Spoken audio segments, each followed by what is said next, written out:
We're talking about being interested in your new thing, the Temple of Saturn. Um, Earlier, like I think it was like 3 weeks ago, we were doing this. I did this interview with this artist, and he's writing this book, and it's called "The Mask of Artists" or something. But it's like a series of essays, and the main essay is about Bowie and how Bowie was always like transforming and playing with different archetypes and different ideas and like always like transforming him, like Ziggy Stardust, and then doing his whole like thing, right? And Right. always like transforming and mutating. And it just, I don't know, it just like reminded me of you, kind of like you're always playing with like some idea and then like going with it. Like, you have your sex, death, and rebirth stuff. Then now you have this, and then the whip angels, and then like they're all kind of like um similar styles, but they're all take on their own identity. I just was interested in what you thought about like your Right. own. I feel like they're kind of like different aspects of my personality, I guess. Or it's Uh-huh. like Whip Angels and Sex Death Rebirth do kind of go together a little bit more. But my thing with the Whip Angels, it never had its own like visual identity, which is always kind of troubling for me. Like it was supposed to go with Sex Death Rebirth, but I don't know, like it just never came together the way I wanted it to. And then I started this Temple of Saturn thing, and it's like I recorded 4 songs. Like that was like how it started. And then I was like, you know what? Like I'm just gonna take a visual turn. So it's like I have this whole like other collage style, even like the video stuff that I've done like in relation to it. It's just like a little bit different style, and it has a more cohesive visual style to go with this like audio project. So I think I see them sort of as like different aspects of like personality. Um, even like when I do a lot of like the video stuff, like with the surrealists or the goddesses, it's like I just become like this other thing, like chameleon, like I guess. Yeah. Like that's something. Well, when I was little, I wrote a poem about this, but when I was little, I used to read zoo books all the time. And I noticed something. I think I was like in third grade when I realized this, but I considered myself a chameleon because like I could go from different groups. Like I played sports, so I could go with the jocks. I was in like Right. the gifted program, so I could go with like the nerds. And then like I like to like mess around, so like I was with the troublemakers, but I never really fit in any group. But I was always like part of different things, and yeah. I was the same. I was the same. It's weird. Like like I floated always around from like friend group to friend group. And but at the same time, like I always kind of feel like I don't really have any like friends because I just kind of like drift from group to group. So I never really like staying with one group too long. But that has like given me the freedom to get to know a lot of different people. Whereas I may have just like if I only stuck with one group, I'd only know, whatever that core group is. Um yeah, it's a weird thing. Even like just the way I have looked over the years, like people that I've known for sometimes like 10, 15, 20 years, like they'll see me and not recognize me because I change my hair a lot or like I just change my look, and it's usually like my hair that changes, and it's like for some reason it makes me look completely different. Um so yeah, I'm a little bit of like a shapeshifter. Yeah, that's cool. Like this is something I tell Nikki all the time. And I said that I'm a trickster, like especially Satori D is definitely a trickster. And like I remember like all the time, especially in early minds, I would be like doing something and saying something, and then like people would like project whatever their preconceived notions are, or like Right. they would like presume like I'm female, or then they'll presume that I'm like like now the way mine's is like, oh, you're some snowflake elitist, and I just start laughing. And I just like, Right. okay, whatever. And then like, all sorts of different things like what they project, and I just find it funny. I remember even too when I first started playing with the whole Satori D mask. um I had like, this real like schizophrenic moment one time in the comments, and one of my friends, like later she became a friend, and we started actually the early Minds panel shows, and she was like, "Do you have split personality disorder?" I'm like, "What? Oh. What?" I just started laughing. I was like, because I would like refer to Satori D in like third person. And I'm like, Right. like Satori D is like that beef shaman, right? And like Right, yeah. there's that, and then there's Daniel, the actual person, like, Right. and then like, but even though like Satori D is like a reflection of me, of like different things that I'm interested in, and like kind of like going to the better angels of my nature. But there's Right. also too like especially too if you like mess around with like kind of like occult or spiritual philosophies. I usually do like Eastern philosophies. People presume like, oh, um different things about you, and I'm like, yeah, but I'm also too, and I think what's confusing is like, I think even too with like going to like the whole like guru thing, like you forget that you're just like a person too, and like Right. you have to like fully like integrate that within yourself. Like you have like bad days and you do stupid things, and like, and then that's fine. Like you got to like be all right with yourself and inside your skin. And it's just always funny to like observe different like groups and like what they think about you, especially too if you like with me using my symbol and different things like that, um which is always interesting. But I remember she asked me, do you have a split personality disorder? And I Oh was like, god. no, I don't think so. It's like, but maybe I do. I was like, I don't know. Then like later I told her like what I was doing, and it was hilarious. Like, and I keep teasing her about that. I'm like, oh yeah, remember when you thought I was crazy? Oh. Well, it's just like, but it's like it's this other aspect. Like Mhm. it's you, but it's also separate. And I guess like kind of like the ideal you or like the highest version. But it's like then you have to like, go to like the grocery store or like the dentist or whatever. So they're just gonna call you Daniel. Yeah, Like yeah, yeah. Even Bill Murray has to go and get groceries, right? yeah, seriously. And then he's just like a regular dude. Like he's just like, oh, you're just like me, man. Yeah, he's just gotta eat shit and go to sleep like everybody else. Well, it's like I have a piece in an art show in Brooklyn right now, but the opening was 2 weeks ago. And the curator who I met like, a few years like 5 years ago, he was like introducing me to someone and he's like, wait, we just had this conversation like 5 minutes ago, like how you like to be introduced, because I use so many different names for all different things. And I was just like, Joan is, fine, like just Joan. But sometimes people just call me Pope, which is funny. Like I laugh when people call me Pope. Some people call me PJ. Some people just call me Sex at Three Births.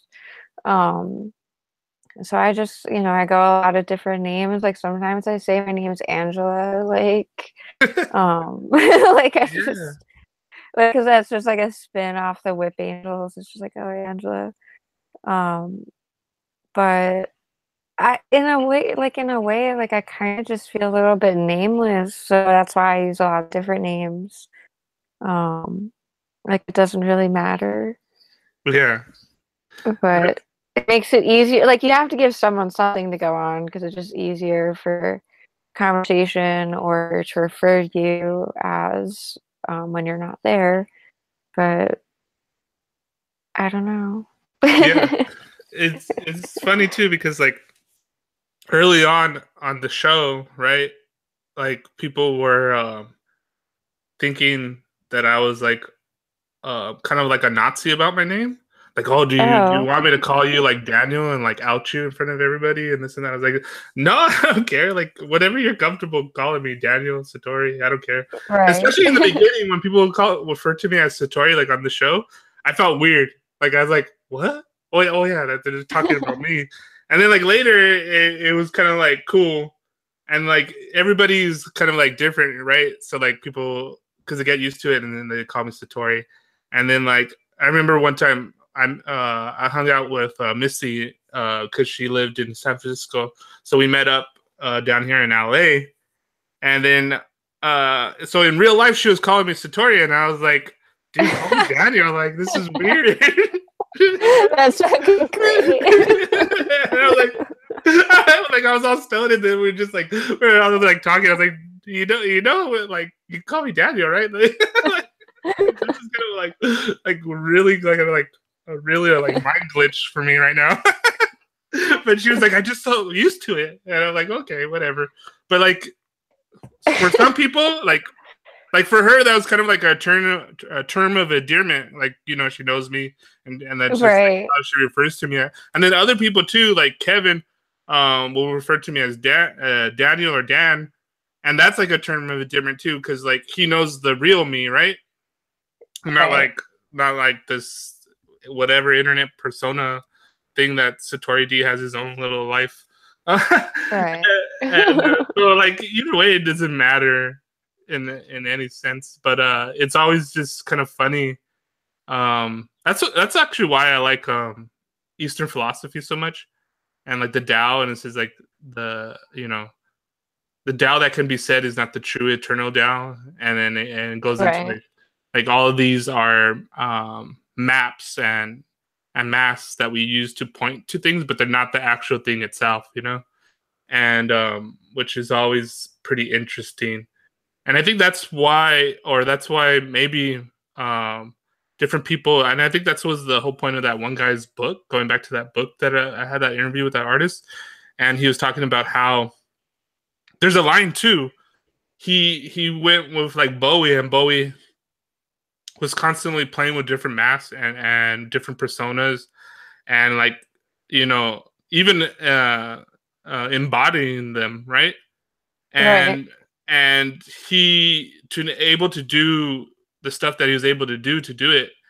But then there was this other artist, oh, I forgot his name, but he's a Japanese artist, and he took on a persona as like this revolutionary, as like this kind of like strange performance art that he did. But then he actually started to like believe into like this like radical, and it ended up with him committing a ritual samurai suicide in front of like this crowd.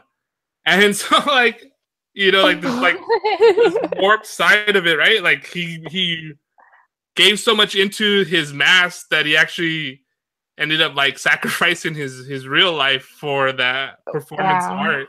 And I was like, damn, that's trippy.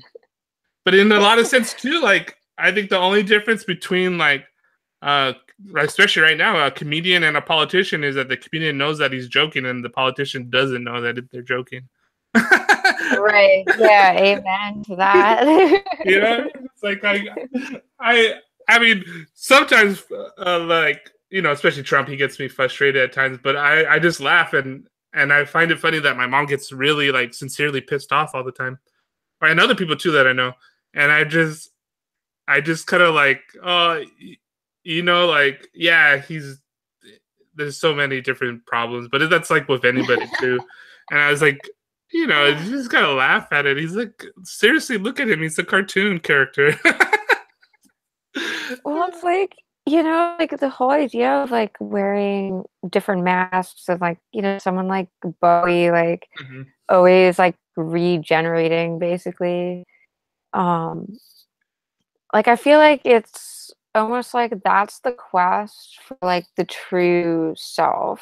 Cause there's the person that like, that like you grew up as, and as you get older and farther away from your childhood, it's like the mask, like, you end up just becoming this like hardened shell of yourself, and like the inside, like, inner child is the real you. So the creative people, like someone like Bowie or, like, just other artists, it's like they're ripping apart that, like, society shell. So it's like it's really almost like what it's not a mask. It's like it's what's under the mask that's really showing through. Yeah. And I just read this quote and I forgot where it was from, but anyways, it was saying that creative people are just children that survive. Right. And it just reminded me when you were talking about that, but it is true. Like, um, for me, myself, I remember, when I was younger, like my imagination. Speaking of 24-hour Imaginarium, my imagination was like endless. Like I remember I didn't even need like anything. Like I have an older sister, but she didn't want anything to do with me, so I was always like, Oh. "Oh, let's play," and she was like, "No, you're dumb." Oh. And then so like I was like play these imaginarium games of my own. I make up my own little worlds, and I remember like my mom would try to like punish me, right? Like if I wasn't doing homework or Oh. whatever. I was like, okay. And I go to my room and it's like, you can't watch TV, you can't do this and that. I was like, fine. And then she's like, oh, and then like later she'll come like 3 hours later. She's like, okay, you come out of your room, and I would like my whole room would be all messed up because I like create like this world out of Legos, or I would be like, turning my room into like the dinosaur period or whatever. Oh, that's awesome. And so I remember this like vividly. I even remember it, and looking back, it was kind of crazy. But when I was in catechism, they taught me about. I must have been like in fourth grade or fifth grade, or maybe fourth grade. They told me about the Trinity and the Holy Spirit, and the whole thing. And I was like, oh, Right. so like the Holy Ghost and the Holy Spirit are like everywhere all the time and everything. And I kid you not, like after I got that explanation, and I was like totally like bought into it. That after that, when I left my class, things kind of shimmered, and I didn't know it then. Oh.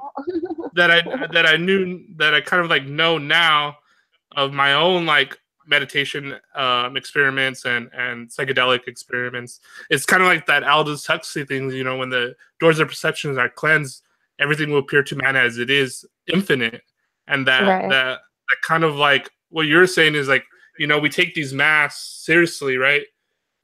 These like shell games of society and everything, forgetting, that true infinite, that essence, and that when artists play with these masks is to kind of like um, make that infinite kind of leak out more. Right, it's kind of like that to me is like what is really under the mask. Like the Mhm. mask is like just the like bullshit face that I put on to like deal with like society, like when I just have to like go out into the world and you know be like a Function. normal person and like so it's just like ride the train or go to the bank or whatever it is. Like I just put on like the most like boring version of myself just to deal with society, but it's like that's not what I really feel like I am. It's the person, like the artist, the musician, the poet, like that's the real me. So it's like it seems like that's the mask, but it's like no, that's me without the mask on. Yeah, like the everyday person is the mask you put on just so like it could function in Right, society. because it's like I can't like go out of the house. Like, I can't like go out of the house with crazy like makeup, like the Temple of Saturn makeup. It's like I have Uh-huh. like a triangle like on my head. It's like I can't can't go Just outside do like it. that. You can walk around New York like that. Yeah, I mean, I guess you can, but it's like I don't feel like attracting like extra attention. So it's um, but it's that's always like what I feel like the real me is that person that's when I'm in like the creative zone, which is like I really try hard to be in that mode as much as possible because that's when I'm like the happiest. It's like I'm not like on antidepressants, anti-anxiety meds, like everyone's on this shit And I'm like, I'm just the truest version of myself, and I'm the happiest I've ever been. And like, I have to sacrifice a lot of like financial security and, that kind of shit. But it doesn't matter. Like, when I wasn't on this path and was going more just like the not artist path, I was miserable. And because I was wearing like just my bullshit mask of, okay, I'm just like a drone in society. But when I decided to sort of drop out of society and pursue what my dreams really are, like, why shouldn't I pursue that? That's when I think, the mask came off, and this is the realest version of me. Yeah, and it's very similar. When I kind of um, took my cooking like more part time than full time, and I like the act of cooking and creating dishes. I do like, but like in the industry, you're basically a robot, and you just pull out dishes, even if you're working at Which, a but good it's like one. that's sad because it's like cooking is like a form of magic to me. Like, I think that cooking is like this really sacred thing because it's like it's connected to your survival. Like, you Yeah, need to eat. So yeah, it's like, you're but it's literally also giving like, people nourishment. You're right, like, literally and healing but them. it also like can connect you to like your family and your Yeah, ancestors, and like that's like a really important part. And like sharing meals with people is a really important part. Like, that's like a really like important like moment where it's like a communion with somebody. So it's like it could be like really magical and awesome, but like the way our society is, it's just yeah, kind of like the magic has been stripped from it. And I think that's why people are just not really that healthy, like yeah. It's mentally and def- physically. definitely, and because we're no longer like even aware of it. Like I used to work at like pretty high end fine dining stuff, and like you know I would be amazed of all the different cooks, and this is like what they chose as the path, right, for them, and they say Right. it, but then like I would like talk to them about, like, oh, this is growing herbs or whatever, like on that level of like of growing food, and they will be like, what? I'm like, what? You're Oh, like interested in cooking, but you're like, you don't want any like connection to it as like as a seed and like growing, like that's like how, like, I would say even 90% of the magic is just in that. And like what I learned later too is just like keeping it simple. Like there's a lot of bullshit in like the cooking industry. Um, right, not only just you know, like as far as the job, but also too even like the dishes and stuff like that. But right, anyways, so uh, and what you said, like for me, it was about actually like kind of honoring my grandma. Like my grandma, like she's like the center of our family. And I grew up in her house, and everybody comes over, and you go into her kitchen. She makes food, and like that's like the center of the love. The love is in that food, is in our conversations and having a good time. And so when I kind of had like existential moment when I was like working for different like commercials, doing like kind of like all sorts of different odd jobs doing that. And I was getting paid pretty good, but right, it was like grunt work, like, oh, like do all sorts of right. weird stuff, right? My uncle had like this kind of like startup company doing work for commercials and TV shows. And like I was getting paid pretty good, but I was like putting in like weird hours. Like I remember one time I worked like 24 hours like straight, and I was like, it was weird. And I got paid really good for like this gig, but then like later I remember standing in an alley in downtown like literally all night, and I saw the sun come up, and I almost had to like fight with a bum. And I was thinking to myself, Oh, I like literally doing nothing but just like standing there in an alley right. waiting for them to like wrapping up shooting. I was thinking to myself, like, I gotta do something. Like, I'm getting paid pretty good, but like, I gotta do something with my life. Like, this can't be it. Like, I can't do this anymore. I don't care how much they pay me. Like this, like I'm about to kill myself. And Well, like, you know, it's like we take jobs like that, like, you know, like if you have like temporary gigs like that, it's good to do just like sometimes to like get the money, but it's like I just feel like it's got to be the worst feeling ever to be on your deathbed and be like, damn, like the like 50 years of like, you know, having a career or whatever, like your adult life, I wasted doing something that was mindless, that just made someone else rich and that like didn't interest me, didn't fulfill me at all. And now I'm on my deathbed and I wasted my life. Like that has got to be a terrible fucking feeling. So I am just like, I'm not doing that. Like, I'm just not doing that. So, you know, we're here for a finite amount of time. It's gonna end. You better spend most of your time doing something that you really like. And, you know, I guess some people, they'd rather just have the money. They don't care, but like, I don't really give a shit about the money. So it's my time that is more valuable.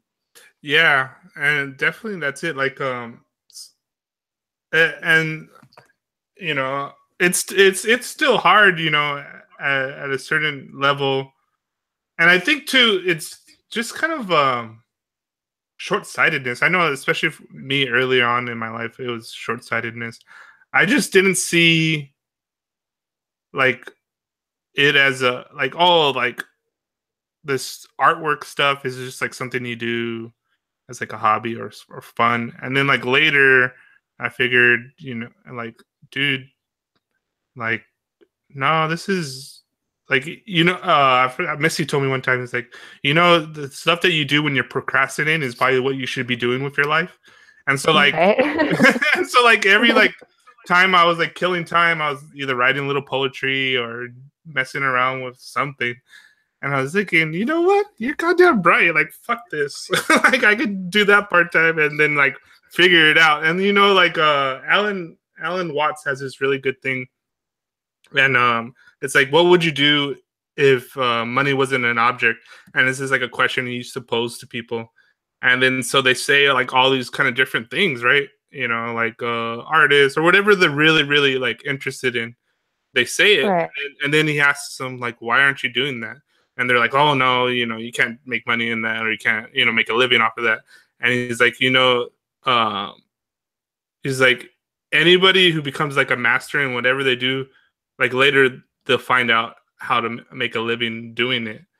And it's kind of like this other thing too that I read like a long time ago in this book. What was his name? Jack London. Jack London was in one of his essays just talking about how when he was younger he grew up poor, like really, really poor, and so like, you know, he dropped out of school because he had to work at factories to just survive, right? And so he was Right. really motivated to like get out of poverty. And so like he was working in factories and became like a foreman, and like it was like in his 20s when he was like his body was like all messed up from doing hard labor, and he kind of had like a breakdown, and he used to like go for refugee like for sanctuary in the library, and he just started doing that. And then he thought to himself, in like in an economic sense, he's like, you know, I'm as my physical labor value is depreciating, right? As I get older, and the more I do it, you know, physical labor, like it messes you up. And he's like, but this knowledge kind of stuff appreciates over time. Like the more you work at like this kind of like arts and literature and stuff, is the more it comes in value. And so when he took that point of view, he switched, and he's like, you know, I'm gonna stop doing that, and I'm gonna that same kind of like hustle I did to get myself out of poverty, the same kind of hustle I'm Right. gonna do with my writing. And you know, I might like, and like, you know, another saying that goes into like the only difference between a master and an amateur is that the master has failed more times than the amateur has tried. And so like that kind of like approach, and and no, that's not to say that I'm a master or anything like that. And I don't think Right. anybody's a finished product, but I think that kind of like I used to think about this in my own weird way. Like the amount of time I spent, like I actually Adam Millward said this once when he was focusing more on his art. I guess I wasted a lot of time and energy on like drinking and like escaping, right? Right. Like if I could just use that same kind of energy into like more creative pursuits, like it might pay off. Well, I do feel like if you really want to do something and you put all your energy into it and you go full force for your dream, like it might take a while, but like you will get to where you want to be. And that's what I'm doing. Like a lot of people say, oh, you can't make it as an artist. But I'm like, you know what? There are artists who are successful. So why can't I be one of them? And it's not going to happen overnight. I have to put a lot of work in to get there. But if I'm doing something else, then I'm not putting the work in to get there and I'm never going to get there. So I'm willing to try. I might like crash and burn, like, a lot somewhere down the road, but like I really don't care. Like I have to do this and I have to try because I don't want to do anything else. Like why do I have to forfeit my dreams to just do some nonsense that's like meaningless just because everyone else gave up on their dreams and they're doing meaningless crap? Like Yeah. I'm not doing that. Like I'm doing what I want to do because I just feel like that's like the biggest lie is that you have to Mhm. give up on your dreams. Like I'm just not doing it. Like I am, and like I work really hard at this. Like I wake up sometimes at like 3 a.m. and Mhm. I start my day and it's like I go until I go to sleep and I'm doing like all sorts of different mediums of art and I'm just like I'm gonna just keep doing this and doing this and until like something happens. Like I'm just going to keep working at this and learning my craft and trying to master this. And in the like year or so that I've like started out on this path, like I have seen myself improve, and so I'm going to just keep going and see where it takes me. Yeah. And that's definitely similar to how I feel. I remember I opened up this restaurant with a friend of mine, and then we failed spectacularly.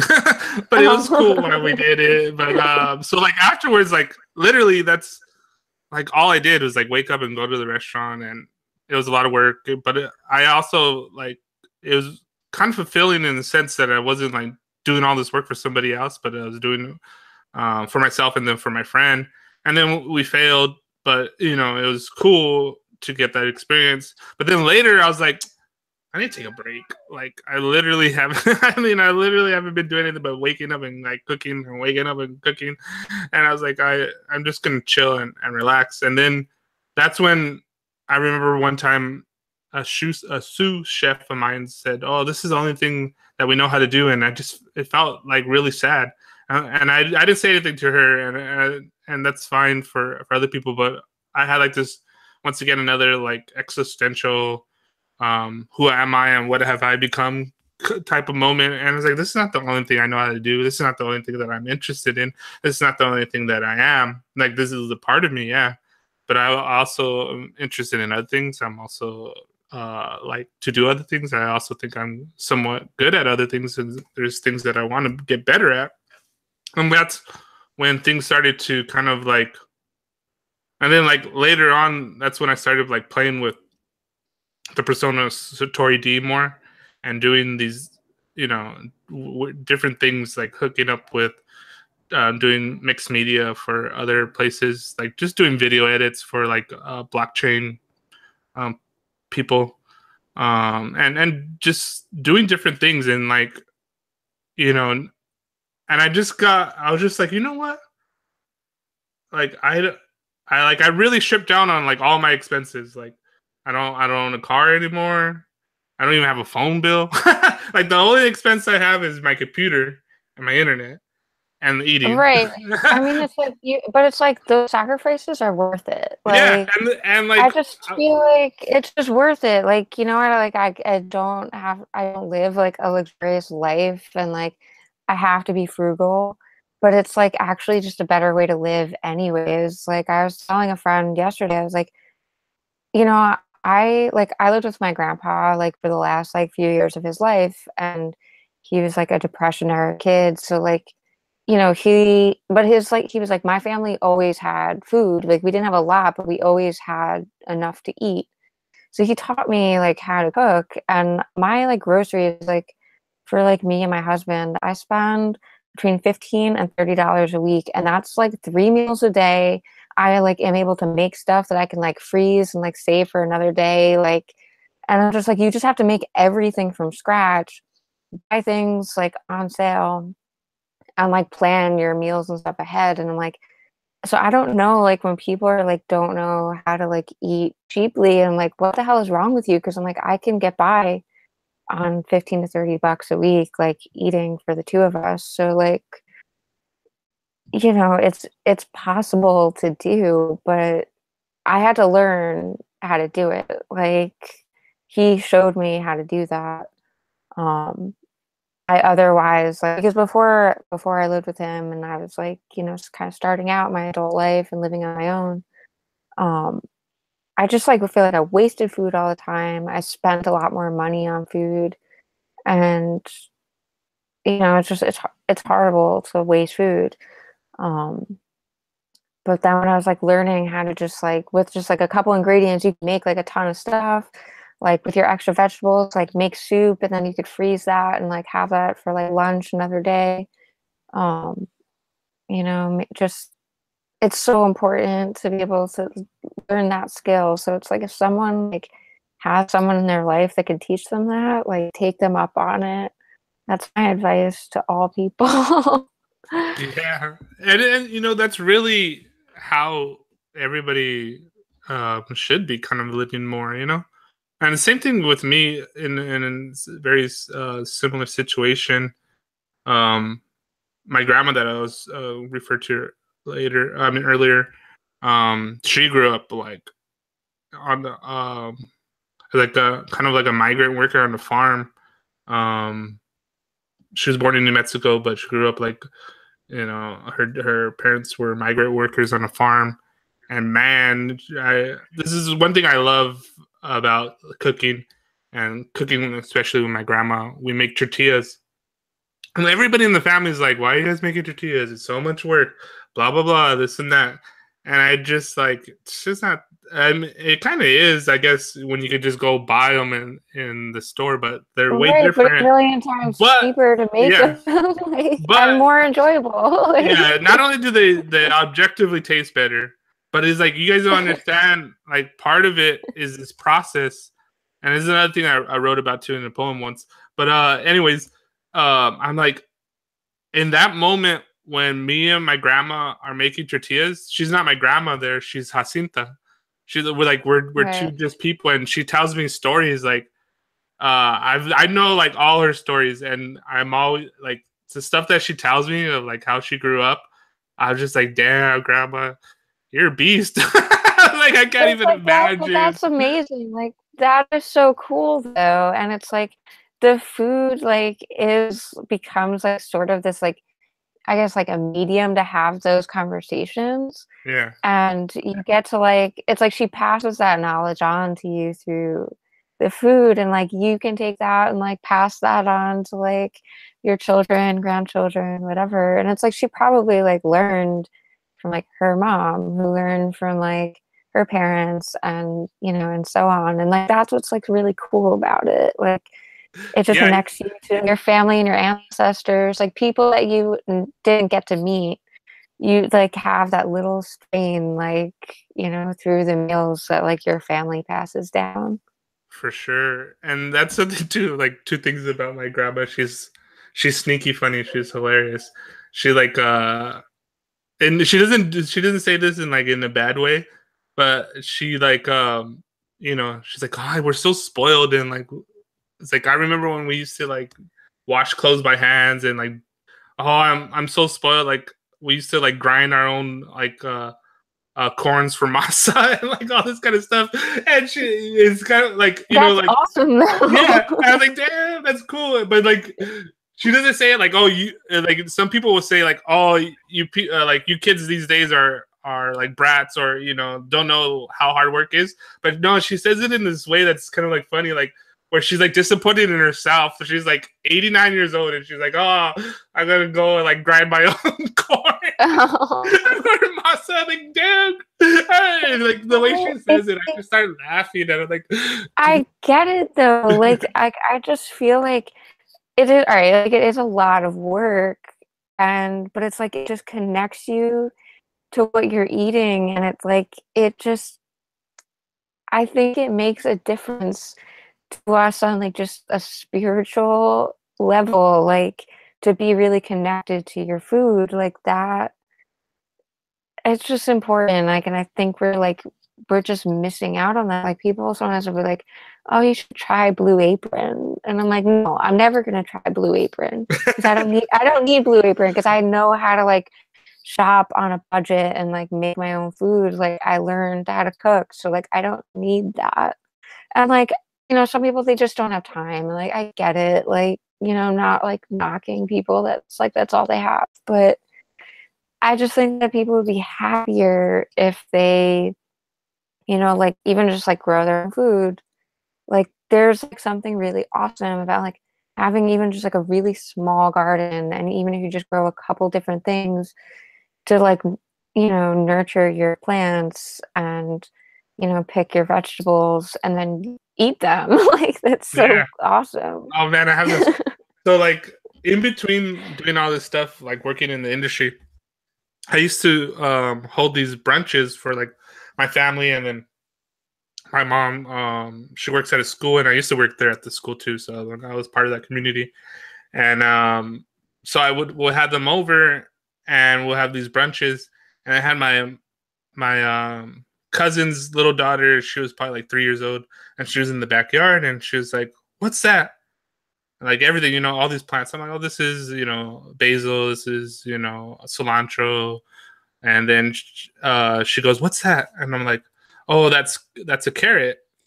And so she only sees the top of the carrot, and she's like, "That's not a carrot." And she's all looking at me with attitude, right? And I'm like, "No, that's a carrot." And she still didn't believe me. I'm like, "Watch, look," and I pull it out of the ground, like this is a carrot. And she like her mind gets blown, her eyes get all big. Whoa! And she's like, "Can I eat it?" And I was like, "Yeah." That's Like awesome. this is how a carrot is supposed to be, like from the ground. You wash it off and then eat it. And it was so funny because like after that, she like within an hour she turned totally native, and she like I gave her plants and like she wanted to do it. Like it was funny. Like and she used to come over and would like show out my garden. But now she's a little older now. Oh, Now she's not as that's cute awesome as she though. used to Because be. it's like for like a kid, it's like that is like, I understand why a kid wouldn't like understand like how a carrot, Yeah, you get it on it's a like market, right? That's how they come.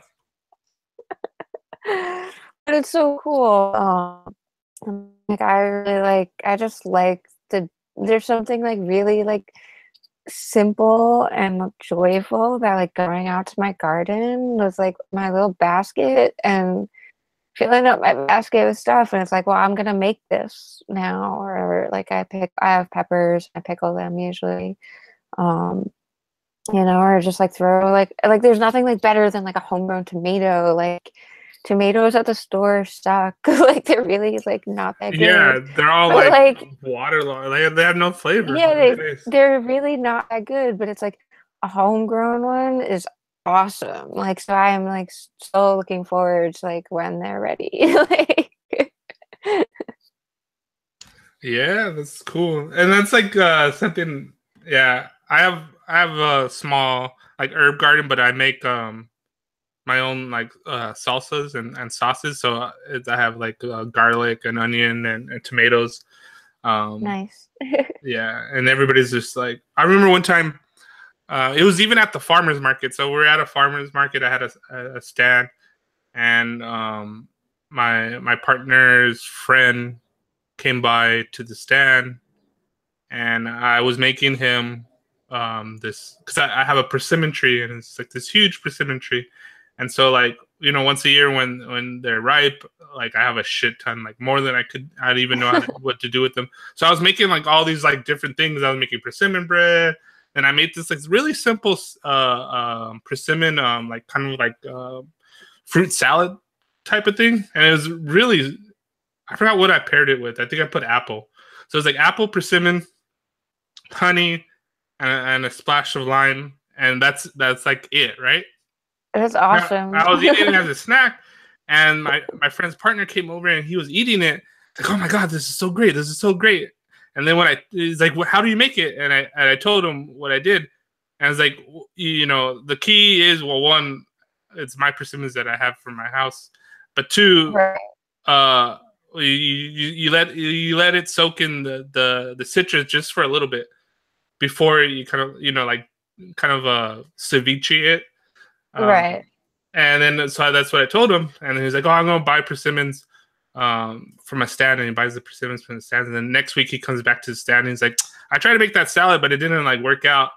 And I was I was like, it was still good, but it wasn't as good as yours. And I was like, oh yeah. And then my business partner at the time, she was like, yeah, it's because those persimmons are from his tree, and that that even though we're like at an organic farmers market, like there's a difference, and right. that has like nothing to do with like technique or whatever. It's just with that. I mean, that this tree has been here at my house for even longer than I've been here. Like it's an old tree, and like I remember when they wanted to cut it down. I was like, no, keep it. No. The tree's like been here forever. It's probably older than us. Like you can't make that, just. But it's like, but that's like, there really is something to that. Like when you're the one that like, just like cares about that plant, like it's gonna like return to you that same like nourishment that you give to it. Yeah. Even like, I mean, some plants, like you don't even really have to do much. Like, you don't really have to do anything, but still, like you still care about it. So yeah, and that's and that's like the bad thing. And I've been thinking about this, and I know you probably on this same wavelength to me, but how kind of dead and tired.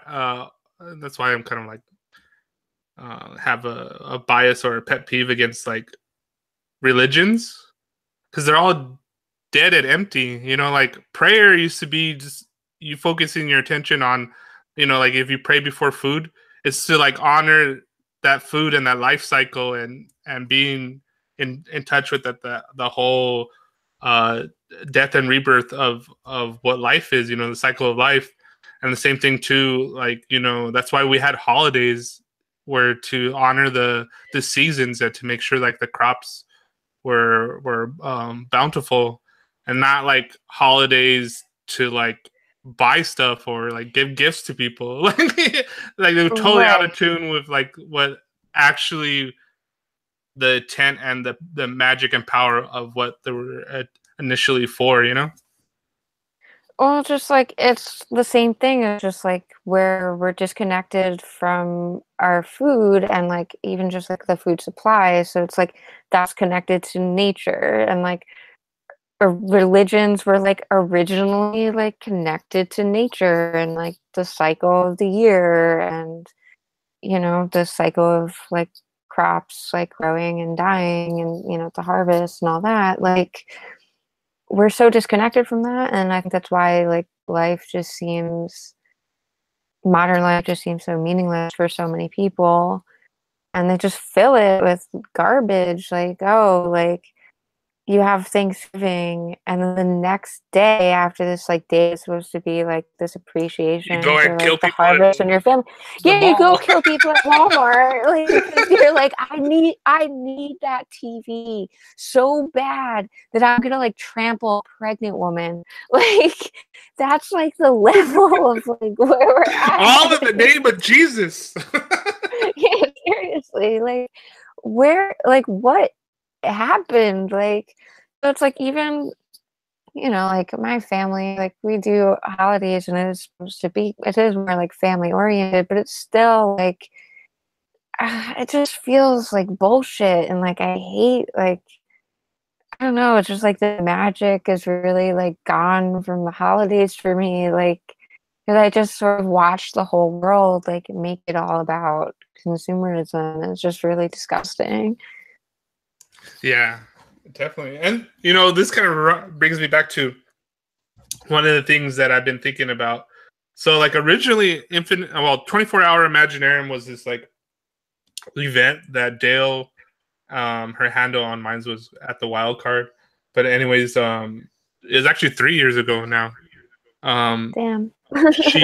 She wanted. Well, I remember I was in discussions with her in like these different groups, and she was talking about like a day of meditation. There's there's like a national meditation day or a day of consciousness, and like people like do events where they um like see if like a whole group meditates, and like there's this guy that I don't know, he has like some kind of thing that he gauges and to see. I forgot exactly the details, and so we were talking about that, and then so we're like, oh, why don't we like we should do something like that? And I'm like, yeah, let's do it. And then so like I started a group with her, and then like that idea fizzled down, and then like later she came back and she's like, I'm doing this thing called 24-hour Imaginarium, and I'm like, what's that? And then she was telling me, I was like, oh, that sounds cool. Like, let me get you on the Minds panel show, and like we'll talk about it and see if we get people, involved and stuff. And so she came on and she did it. And then when she was telling me about it, it's like just a day where you kind of like just be creative and focus in on your inner world or whatever it is that you have a passion for, like. And it doesn't even have to be 24 hours. It's just like, just do it. Like, during your break at work, like just go and like, if you like painting, like paint something. If you like writing, write something. If you like whatever music or whatever it is, just do it. And so it was like so interesting and so simple. And then I was like, you know what? Why don't we just have that all the time?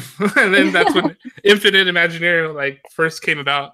And so like it's just now it's whatever. Like part of the thing is like I remember it was 2 years ago. Nikki, she was like busy with her family. She has 2 kids, and she was like, "Oh, I need to get into the breathing room and do this stuff for Infinite Imaginarium or for the 24-hour Imaginarium." I think it was last year or whatever.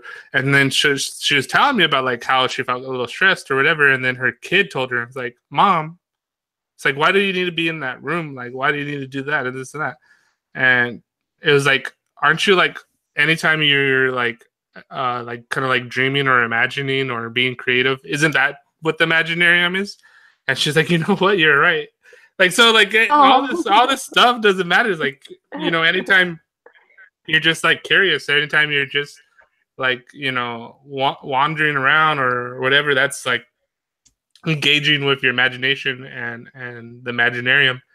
And so that's just something now recently what I've been thinking about is like hopefully and and I know like every time I tell like people, I usually do stuff on the fly and they're just like, oh, this and that. I'm like, oh, don't worry about it, like it doesn't matter.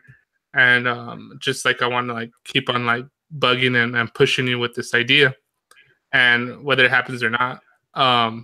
But what I want to do for Infinite Imaginarium is kind of like reclaim the holidays in just like an artistic sense of like having and I actually don't remember the full story of why it's June 6th that Dale picked for Infinite Imaginarium. So the original Infinite Imaginarium was June 6th, 2016. And I don't know if it was just like 666 or I don't know what it was about. Like if she picked it arbitrarily or if there was some meaning behind it. I don't remember the full story. I think I've heard it once, but I don't remember. And I've been keeping on this tradition of having 24-hour Imaginarium and just like bugging people about it. Oh. But I just think, and like, even the date's arbitrary. It's just to like people, like when I say 24-hour Imaginarium, and then they get like inquisitive, like, what do you mean by that? Well, like, what do you have to do? What do you this and that? And I just start like telling them like, oh, like write poetry, or like I want or do this or do that. And then like there's people that need to like need a push, you know? Like me, Right. I don't need a 24-hour Imaginarium. Like it's funny, like even last year, I was like, I've been on like a 24-hour Imaginarium week. Like I've been just like nonstop, like Yeah, I'm on like a just like 24/7 yeah, imaginary. yeah. Like, Like, you know, like sometimes I take breaks. That's when like I physically can't go anymore. Like I have like these creative hangovers, and I'm just like I need to sleep. but but it's like, but what I want to do is uh, actually on Steam, I got a little bit of traction on this idea, and we're doing this. I don't know if you're aware. They have these. It's called the Dead Post Initiatives, and so they bring you back your old posts that didn't like really get any traction or whatever, and there's like a right. contest, and then it transformed into the Dead Poem Society, where you get like a dead poem and then you post it, and they have these contests. And I'm like, I like them because there's like engagement, and you actually do probably like get more steam out of it. But whatever, the thing that I like is that people actually start engaging with your work. Like, you know, last dead poem one, I don't know how many comments there were, like 50 comments, but you know, like everybody's reading everybody's like work and like commenting on them and like, oh, that's cool, this is cool, this and that. And then That's someone posted a spoken word poem, and I'm like, oh, this is cool. I was like, why don't we have a dead spoken word society? And I was like, oh, that would be cool for Imaginarium. And but like I want to do it in my style. So like, and I don't think totally everybody gets like I had this one person that we were going back and forth with her poem. And you know, at first like people don't totally get what I'm saying. But anyways, because they don't know um like like the remixes that I do a lot. And so right. like so they don't know like how I play around with stuff. So anyways, so I'm like we'll make like a mixtape, and like I'll give me the audio, I'll clean it up, and then I'll put it some visuals, and I'll do something with it, and then we'll have like this whole big, like I wanted a whole big visual audio collage, right, of everybody's different poems, and put it together. And I'm like, let's do it, like let's do this. And I got a couple of people, and I think it's gonna be, well, I know it's gonna be cool because I already have most of it. But I can't wait to like, I'm waiting on this one person to like submit me one more poem. Hopefully she Right. does. But I think once people see it, it's the same thing when I was talking to people about the Minds Panel show in the beginning. Like everybody's like, what are you talking about? This and that. And I'm like, oh, blah blah blah. Like me, I get crazy, like, oh, it's a podcast show, but it's not really a podcast show. It's like it depends who they are, but and then I'm like, no, you guys don't realize like one, just doing it, like everybody's like, oh, I don't know, like I don't feel comfortable talking. It's like, dude, don't even worry about it. Like, just come on and it'd be cool. And then like later, it's like it's all about, especially for Imaginarium. The more and more I'm doing it, the more and more I convinced, and I'm even more stubborn. Like I don't care if anybody really gets it. Like I like it, and I'm gonna do it. Like I remember Right. someone was telling me, it was like, oh, you gotta work, especially about the last one. I was going back and forth with this poet, and she was saying, "Oh, it's too long.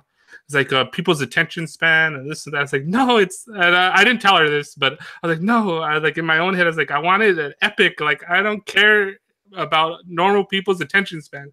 Like, I don't want to like water down my art because for like the masses. Like, I don't want to do that. And then that's not to mean that there isn't some value in making something more sharper or clearer. But this particular one, I wanted more as an epic. And like, I want stuff that, I mean, like, dude, Allen Ginsberg, his seminal poem is Howl, and that thing's like 27 minutes long. What are you talking about? Spoken word needs to be like lower than 2 minutes. Like, fuck that. Like, you could do whatever you want. Like, that's part of the reason like I like poetry, is because like you're supposed to like break the mold and the forms, and like it's not like straightforward like you're writing an essay. Like, nah, you're and sometimes it's short that you need to express whatever you want to express, and it could be 20 seconds or it could be 20 minutes, and it all depends on that expression. And more than that, I don't care. Like I was just talking to Nikki about this, and it's just been occupying my mind. But like I don't care. Like, there's nothing really to get, but I want someone to experience it. And if it's just one person that experiences it and they're like, "Whoa, that's cool," and I want to be involved with that, then that, I don't care how much steam I get or how many votes I get. Like, that right there is where what I'm chasing is chasing that pure interaction of creativity from person to person, and everything else be damned, you know. Right. Well, it's like when you have like those moments where it feels like people really come together and it means something, it's so rare. So when it Yeah, happens, it feels really special and good. Like, it just, it doesn't happen that often. But it's like you just get these sort of little like golden periods sometimes where it's like, all right, like some like-minded people, or like not even necessarily like-minded. Sometimes they're really, really diverse, but they're just sort of on the same wavelength, and they come together and they create something off like, really awesome. And then it like usually just kind of disperses, and then you kind of go back into the sea of creativity, and then you kind of like form other little collectives and groups. I think that's sort of like going back to what we were saying at the very beginning, how we both like chameleoned our way through like different groups, where it's like you find that like sense of communion with different people, but then you sort of go back and then move on to someone else, or other, not someone individually, but like groups of people. yeah, and see, that's something too. I think what I'm trying to get Imaginarium to do, and it's like a balancing act, right? There's merit in, oh, and that's another thing too. Like, I didn't want it a contest. You know, there's like this initial interaction that happens because it's a contest, and then people are gonna get rewards for the contest and different things. Like, that's fine and everything, and I know like the value and the worth of that. But for me, like, I just, in my own personal way of looking at things and how I want to go about different things. Um, that's why and even when I made the post, I was like, this is not so much a contest than it is a collaborative game. Like, I want Right. us to like play. We're not like competing for who has the best poem. Like, I want people to like submit it because it's fun and engaging, and not because, oh, I want to win. Like, I'm the best poet out of everybody or whatever. I just Right. that initial mindset to me, uh, I know it's you know, like a small distinction, but I think it's important, at least for me, on just how I like to go about things. And that's not to say that I don't still enter in these contests, or I don't like badmouth them or anything. It's just like, I'm doing it. I'm gonna do it my way. Right. It's like I get to play the way I want to play. But it's gonna be awesome. I'll show you when it's done. Yeah, I gotta like look into it. I feel like I haven't been spending that much time on Steam it. Just because it's like sometimes like my interest like comes and goes Yeah, with Steam it, because it's like it's just hard. You get lost like in the sea of stuff that's not art related. Like, there is like an art and writing music community there, but it's like it sometimes just gets buried in this like weird, yeah, like all the posts about Steam it. Like, there's so many posts about the platform. yeah. So you get kind of lost. And and that's part of this whole kind of like uh, stagnant thing that happens. I mean, like especially in early minds, it was like that too. People do that because it's kind of low hanging fruit, right? You do a post about Steam or a trendy topic, and you may and I get it, like there's probably people that do that, and because they spent like a week writing a blog and making it perfect and doing all this kind of stuff, and then like no one looks at it, and then they spend 1 hour doing this rant about Steam, and then it goes and they get all this engagement with it, so they think, oh, that's what I got to do, and then like it's like this thing, and that's what I was like, I get it, like no, I was like I totally get it, but like at the same time, like what we're going back before is like, but at the same time, it's like that's not what I want to do. Like I remember I wrote this thing. It's called the Untold Story of Satori D, and so like I've been focusing more on Steam because there's like even less engagement on mines recently with artistic kind of stuff. But so I'm trying to like, because I've been like kind of like neglecting it. I signed up when it first kind of came out, and I posted kind of stuff, and then no one was there, so I kind of like forgot about it. And then recently went back, and then like so now I'm like the new person, like trying to see what are the different scenes and like find my way around there. And so I'm like getting in, like going into these different like chat rooms and doing all this stupid stuff. But and then I was like, oh, who wants to play? Like, let's play. And then like I get it. I get but at the same time, like the reason I want to try to do this stuff is not so I could do like some cookie cutter stuff. So like, people do these posts, right? 5 ways to make a successful blog on Steam, and then like you need to like brand yourself, you need to like find your niche, you need to create a font or like whatever, like this standard spill that you see everywhere on Medium, all these blogs, like how to be a successful blog writer, like everybody writes this stupid shit. And so I'm like, well, I want to do that, but my Untold Story of Satori D, I was like, okay, like I want to introduce myself.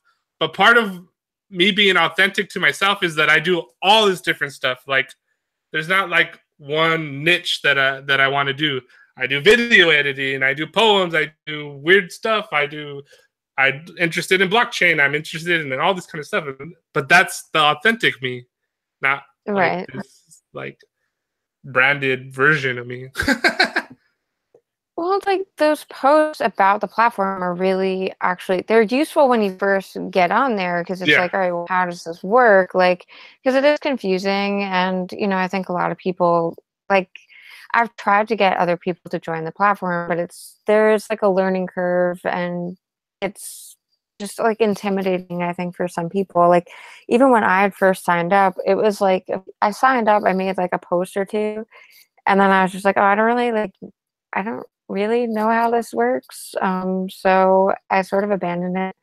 And then a few months later, I was like, I'm going to give this a try again. Just because I was like really fed up with some other like more mainstream platforms. So I revisited Steam It, and I was like, okay, like I'm going to try this.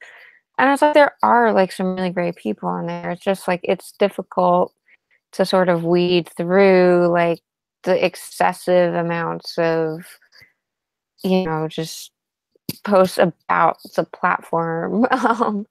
And mine's, I feel like more recently there seems to be like, I see like less art posts, but more posts about mines. Whereas like when I first came on mines, maybe like a year and a half ago, I didn't really see that many posts about mines. Like, it was just like a lot of seemed like heavy, like in political sort of post, but I was just like, whatever, I'm gonna just do my thing and hopefully find some other like-minded people. And then like that happened, but it seems like because of this whole like transitioning into like the token thing on mines, like now there's all these like posts about mines.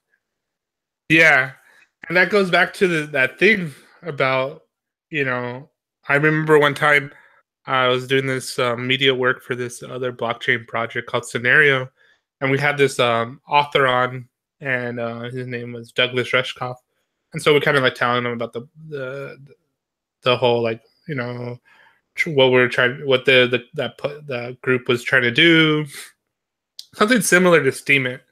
But anyways, and so they're talking about like, you know, the same kind of like spill, like, oh, blockchain is going to revolutionize everything, and all this kind of like utopia talk, right? And then Douglas Rushkoff's like, okay, and then he's like, you know, I gotta, like, I'm gonna be, and I like, believe me, I'm part of your team. Like, I understand the problems with mainstream social media. So, like, just before I say this, like, I want you guys to understand that my criticism right here is because I'm part of your team and I want this to be successful. Not that I'm trying to diss you guys, but there's a problem when you introduce the notion of a coin or a token. It automatically triggers in most people to gamify the system. And there's unintentional consequences to that.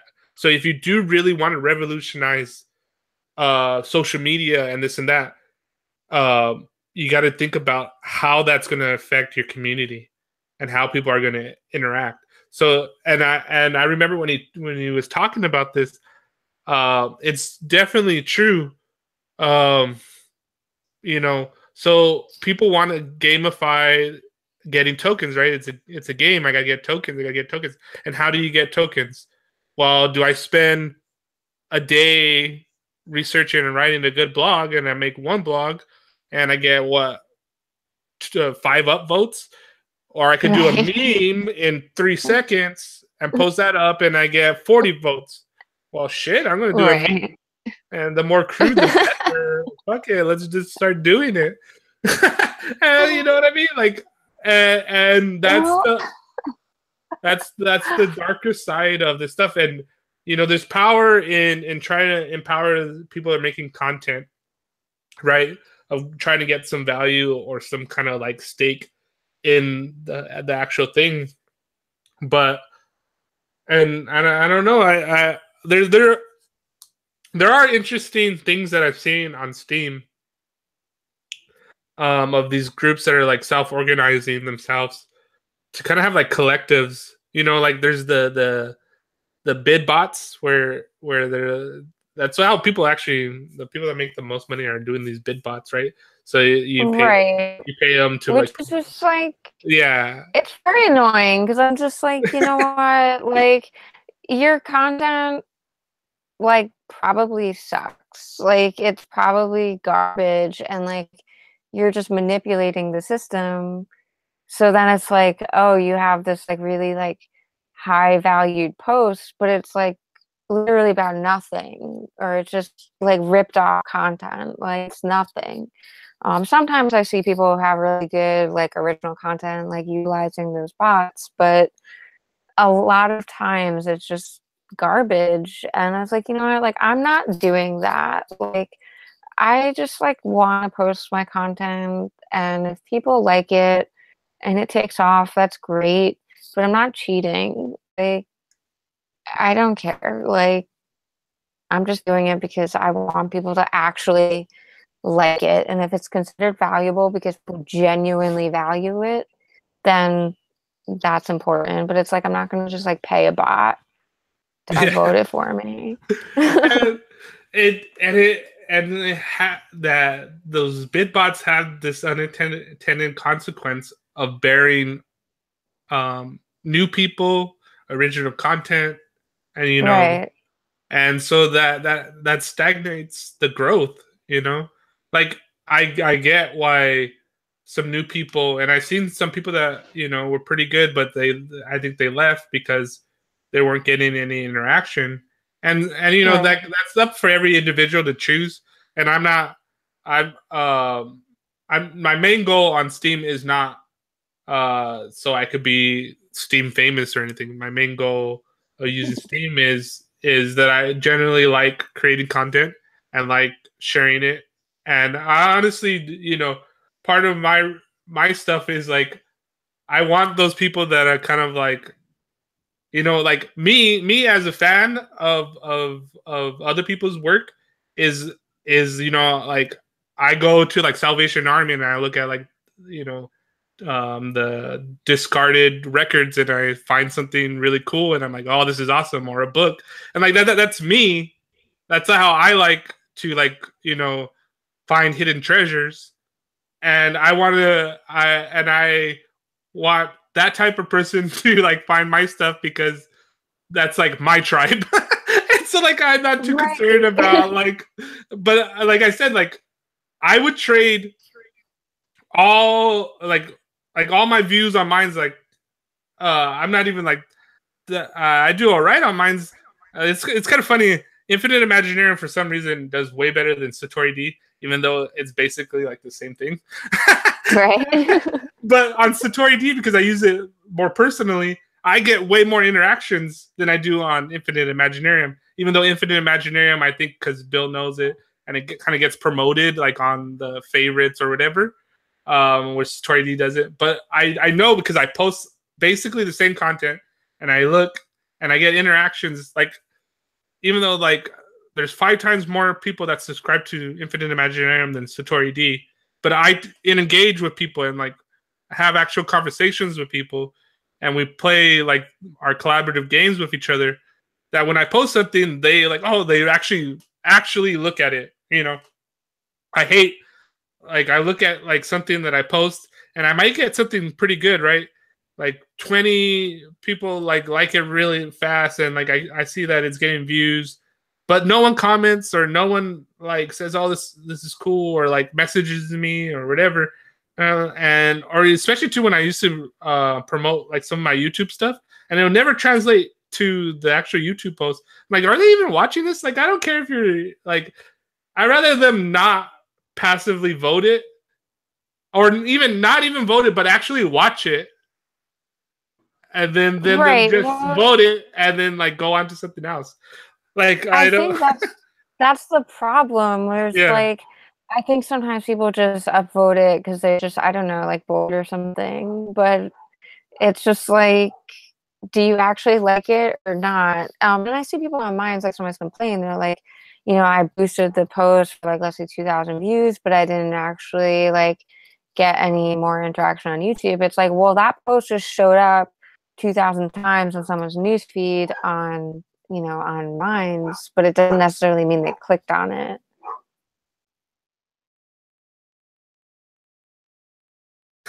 Yeah, sorry about that. Nikki was just messaging me, but definitely like I used to, I'm even more vehement about this. Like it's sad too because I like I always tell everybody like, dude, don't even like trip, like because and it always feels weird too. Like I'll like tell someone, hey, we're doing this. Like if you want to come through, do it. And then they're all like, oh, I'm sorry, we couldn't make it to the thing, and this and that. There's like this thing where I feel bad, like I don't want to bug them, but also too that I don't care. Like I don't understand life happens, and don't worry about it. Like not doing whatever. I just want people to do what they want to do, but also at the same time I want to constantly think of new and more interesting things to propose to people to do. And I want to play more games with people. So anyways, it's for me, it's always been more about like the interaction, like than anything. And I especially with Minds, I know how even now that the community is changing, I've been there so long and really kind of like studied Minds. So like I know how to make things go viral. I even got tired of, I used to help run the Minds image contest, and it's just like, oh, like like I was like, dude, like how many Minds images can you do? Like before, like like okay, it's cool, but that's like, let's do something else. There has to be more that we could do. I know there's a lot more that we could do. Right. Well, I don't even. Is the Mind's image contest still like even a thing? Because like I feel I like don't I used to know. see it a lot. Like now I don't. And like I always kind of wanted to do something for it, but then I was just like I don't know. Yeah, Like, but it was funny because I remember when it first happened. Fritz will message me and said, "Hey, I want to do this contest. Can you help me out?" And he told me about it. I was like, "Oh, that sounds cool." He's like, I like your style. He's like, maybe you can make the flyer. So I made the first flyer for it. And then I was like, oh, I'll talk to Bill and see if he could like, you know, I'm sure I let him know that he'll help us out and like, boost it or whatever.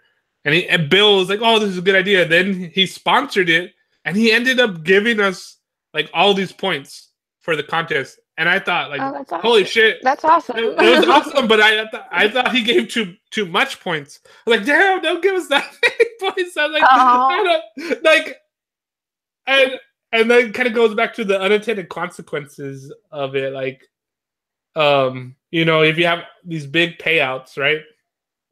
And I like, I kind of, and it's just is this is just me personally about attention and the what is the motivation for doing different things and it's subtle but I think it makes a big difference and so like we had a lot of big payouts and I stopped actually helping run that because like it became like this thing like what people don't understand about like even doing like these um, events and hangouts and contests there's a inevitably always for lack of a better word politics when you're dealing with people and you know different people complain about different things and especially with there's points involved people are like oh like someone's picking favorites or all these different complaints about how the contest should be run and all this like headache. And and so like I had to tell Fritz like, dude, like I'll help promote it. I'll throw in my coins for the contest, but I don't want to be looped into all this drama. Like oh. I'm sorry, but I'd rather do other stuff. Like and I get it. Like sometimes you have to do that headache stuff to do it. That's actually why I stopped doing the Minds Panel show originally back in the day. Um, People were complaining that I was trying to define minds and I'm like, dude, you don't understand like how much time I spent trying to get people involved on the Minds Panel show. Like the original intent of the Minds Panel show. Like I didn't even want to be the host of it. Like Right. I had this vision of it like organizing itself. Like different people could be different hosts and do different topics. I was giving out the password for the Minds Panel show to like everybody. And like people were telling me like you shouldn't give out that post. What about people hacking? I'm like, dude, still to this day, I'm the only one that has ever used that password. I gave it out to like 50 people. And I'm like, look, the only reason it seems like I was the only voice on Mind's Panel show or quote unquote defining minds in that period of time was because I'm simply the only one that's doing the work. Like, Right. Well, it seems like yeah. I was the like, I'll help intention you was do it. But right. I remember one time they were looping me in this conversation and it was an argument between Ghost Spiders, who was a pretty close friend, and some other guy, I forgot who it was. And they're trying to loop me in this conversation and like, oh, he's trying to censor me, this and that, and they're just going off on like just all this bullshit. And I had to go and tell him, look, this is how I see it. You could do your show any way you want to do the show, and I kind of like give this like blanket spill. But he's like, because I remember later he's like, aren't you seeing what Ghost Spiders is doing? I was like, look, Ghost Spiders is a friend. I have no problems with him. I have no problems with you, but I'm not gonna pick sides or anything like that. It's like I actually don't give a fuck. Like I am not. I didn't even look at the comment there. Like it bores me. Like I don't want anything to do with it. That's between you and him. Like I don't care. I had to like tell him. I literally don't give a fuck.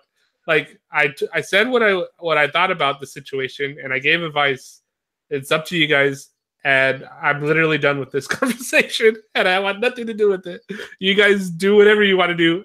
I'm gonna do whatever I want to do, and that's it. I mean, that is why, like, I end up like just working independently a lot because I just feel like it just it's very easy for drama to like seep in when you have like these large collectives or whatever. But it's like it is possible to have like a group come together and do some really great things. Um, it's just like certain configurations is like a recipe for disaster. Yeah, and I think that's why I'm always lean more towards spontaneous like interactions, and if like it happens, it happens. If it doesn't, it doesn't.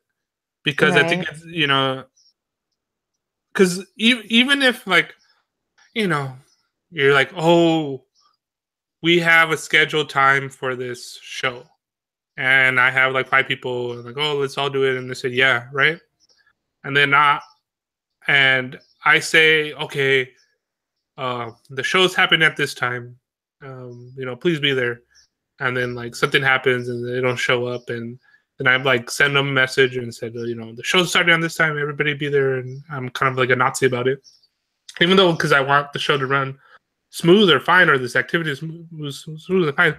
People take it different ways. They'd be like, "Oh, you're like forcing me to be there, and this and that," and then it's like, "No, that's why I actually, it's so funny.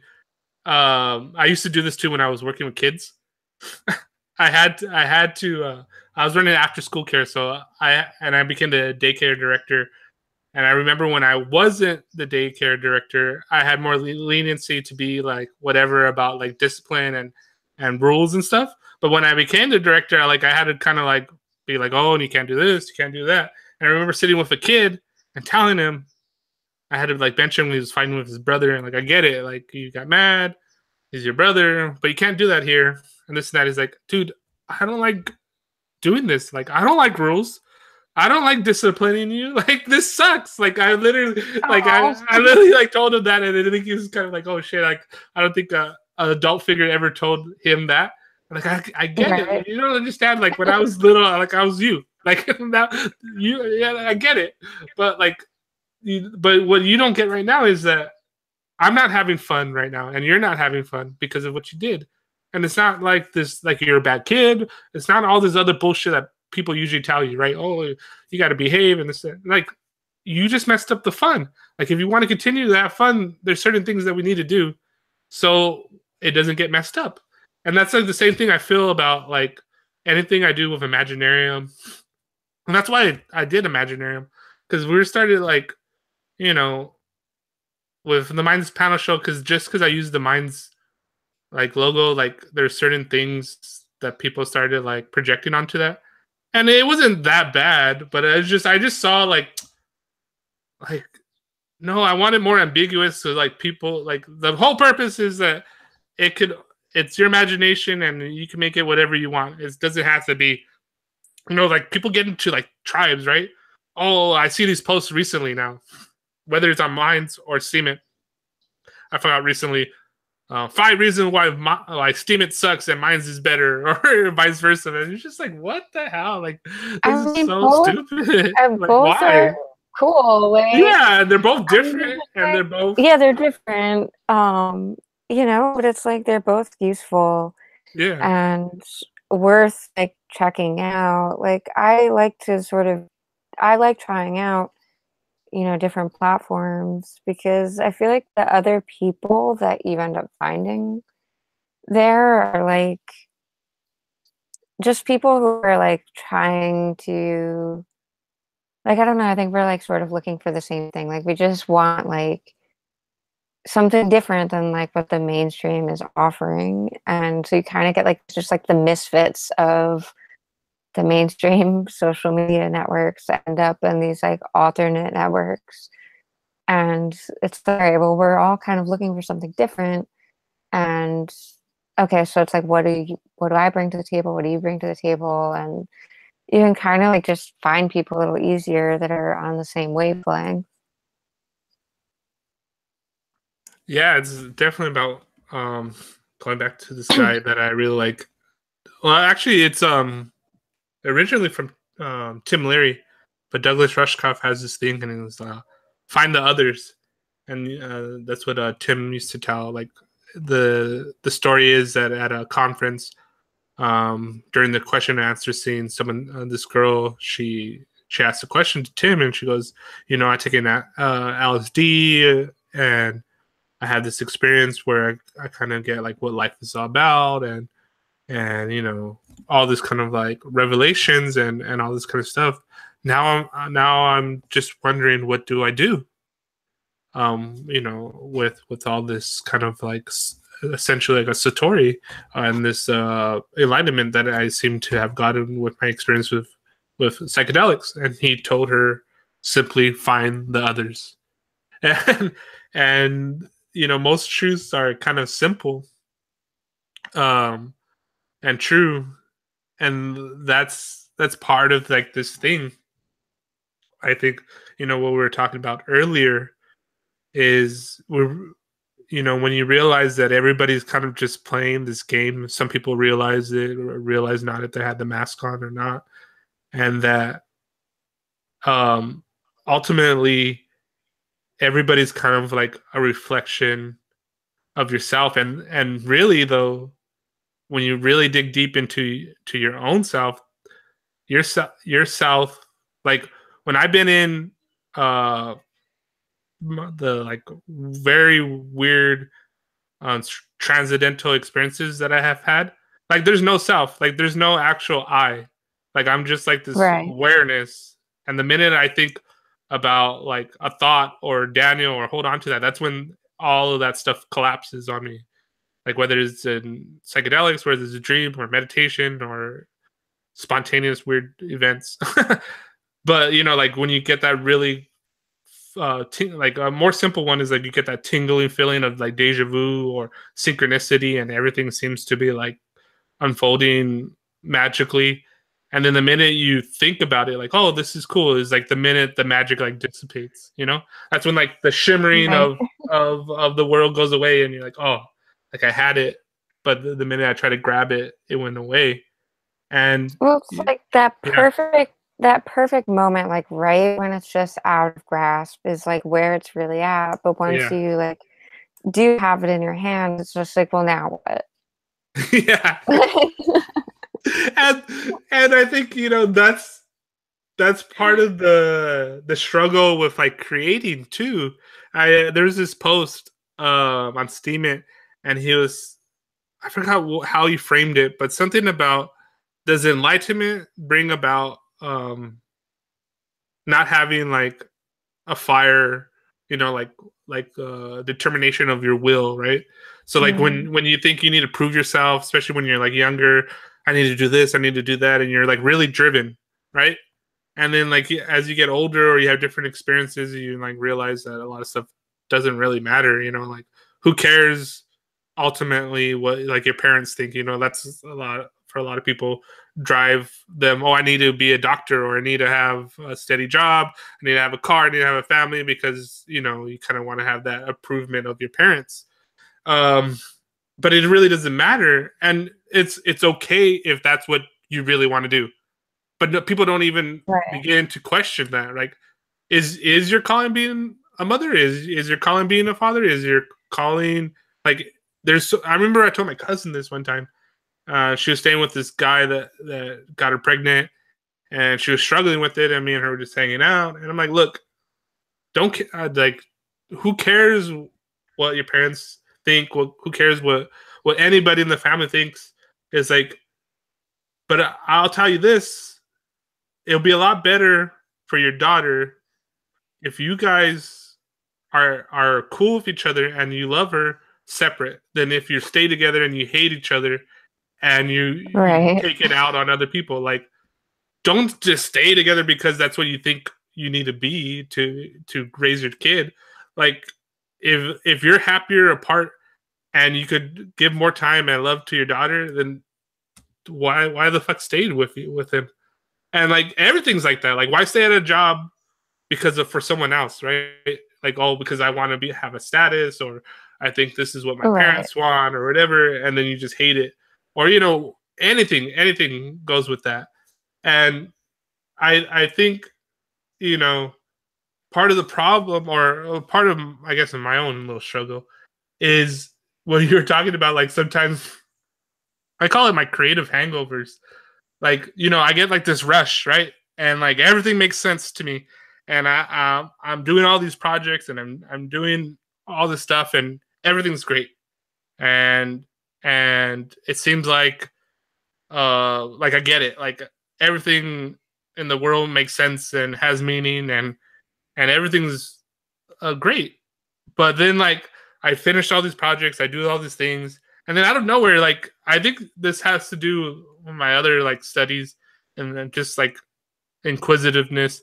There's actual like uh the lunar cycles and the solar cycles that actually do have some effect on how, these moods, which is kind of funny. Like, I read this one book, The Pyramid of Fire, and talks about how the Aztecs used to use the celestial calendar to choose and pick, times of war. Mars is the war planet, and how these different things has like this effect. And I remember after I read that, like, I don't know if it's because I read that, or if it's the actual thing or not, but it seems like, when you say, oh, people are just in that mood, or just having a bad day.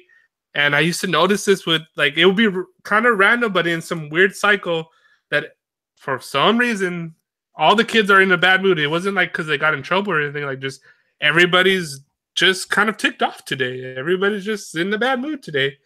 And Right. and it happens. And like, for me now, especially too, that I've kind of simplified my life a lot, that I do. I tell this to Nikki too. Is like, I kind of like. I used to drink a lot, so like I refer to it as a hangover. I kind of like that downtime of like not doing anything. Right.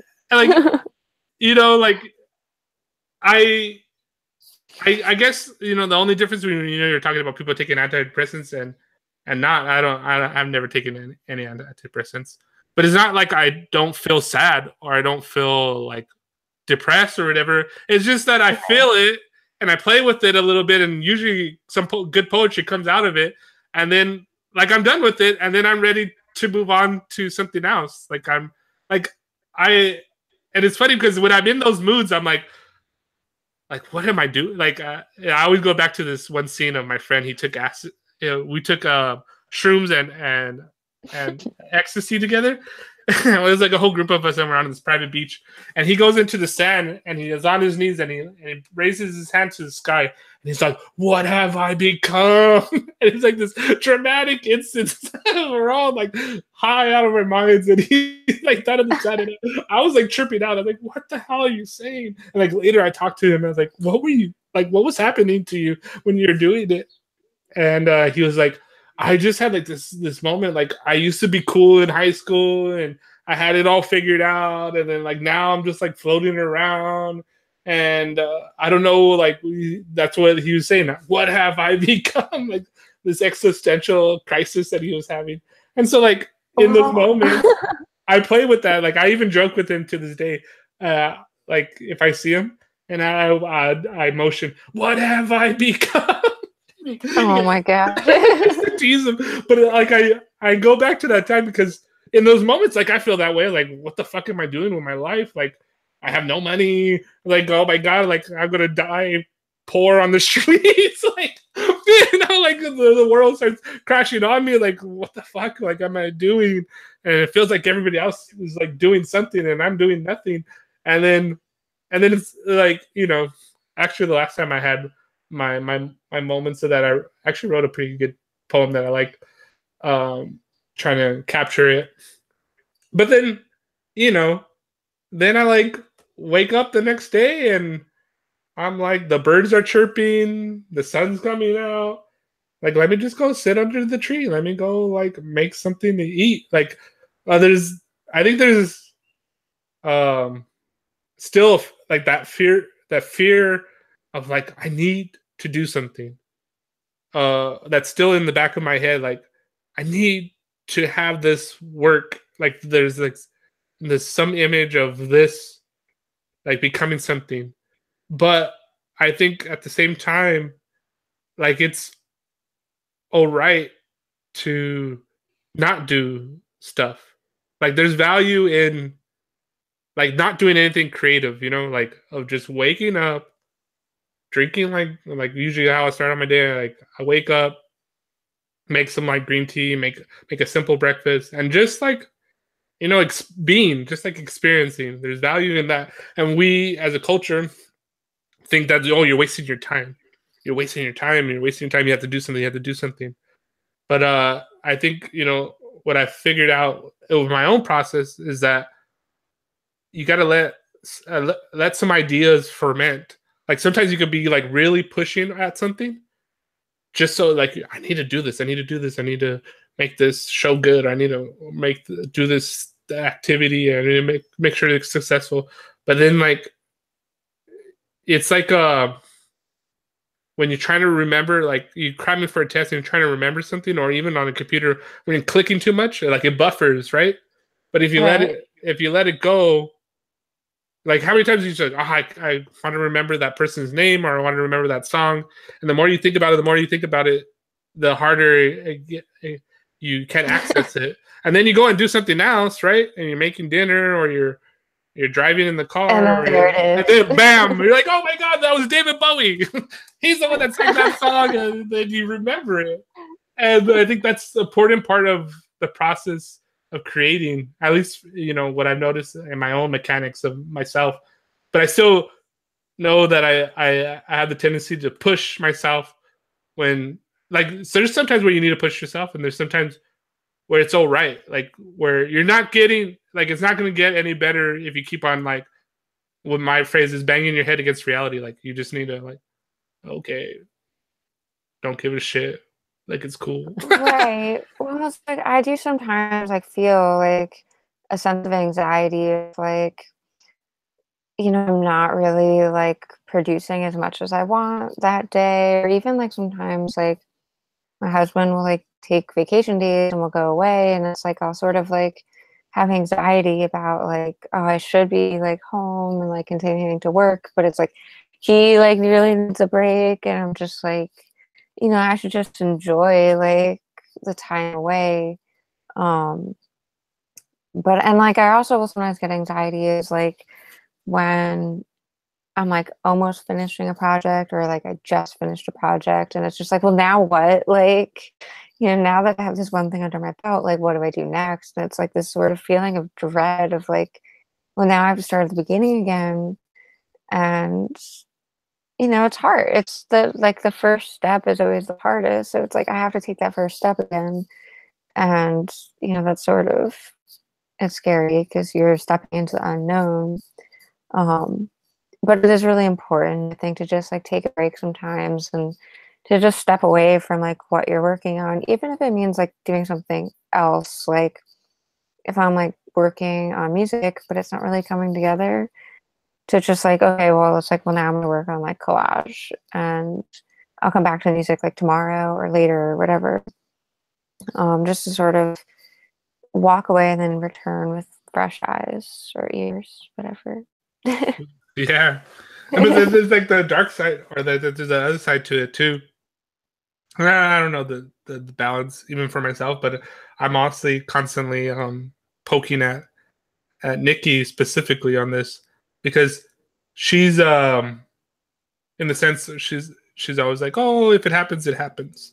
And Right. in some respects, yes, that's true, but also too, there's like this saying, the world's perfect as it is, and so is my desire to change it. So there's like, there's Mhm. dance and play between uh the natural flow of things doing it, but also to your kind of like will, and there's like balance between the two, because you could be like, oh, it's just gonna happen, and then like nothing happens.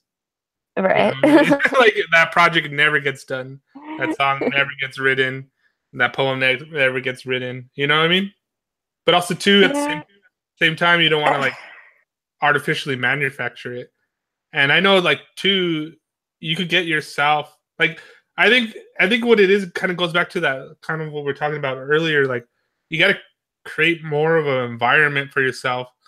You know what I mean? That's conducive for these things to kind of like grow, and then also to like nurture them in a way. And Right. it's the only way you do it is by like kind of like by doing it and failing, spectacularly like a lot of times.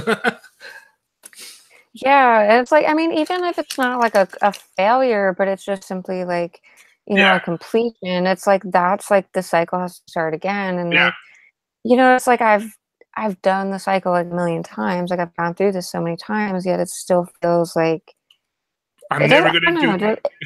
It's just like, yeah, like it doesn't ever seem to really get easier, but it's just kind of like, I guess you could sort of just get used to it, but Yeah, it's still scary. And, maybe that fear is kind of like, I always laugh I when I some. I think, like, the fear can be, like, transformed Yeah, into, like, will, but it's, like, maybe I'm just not there yet. I don't know.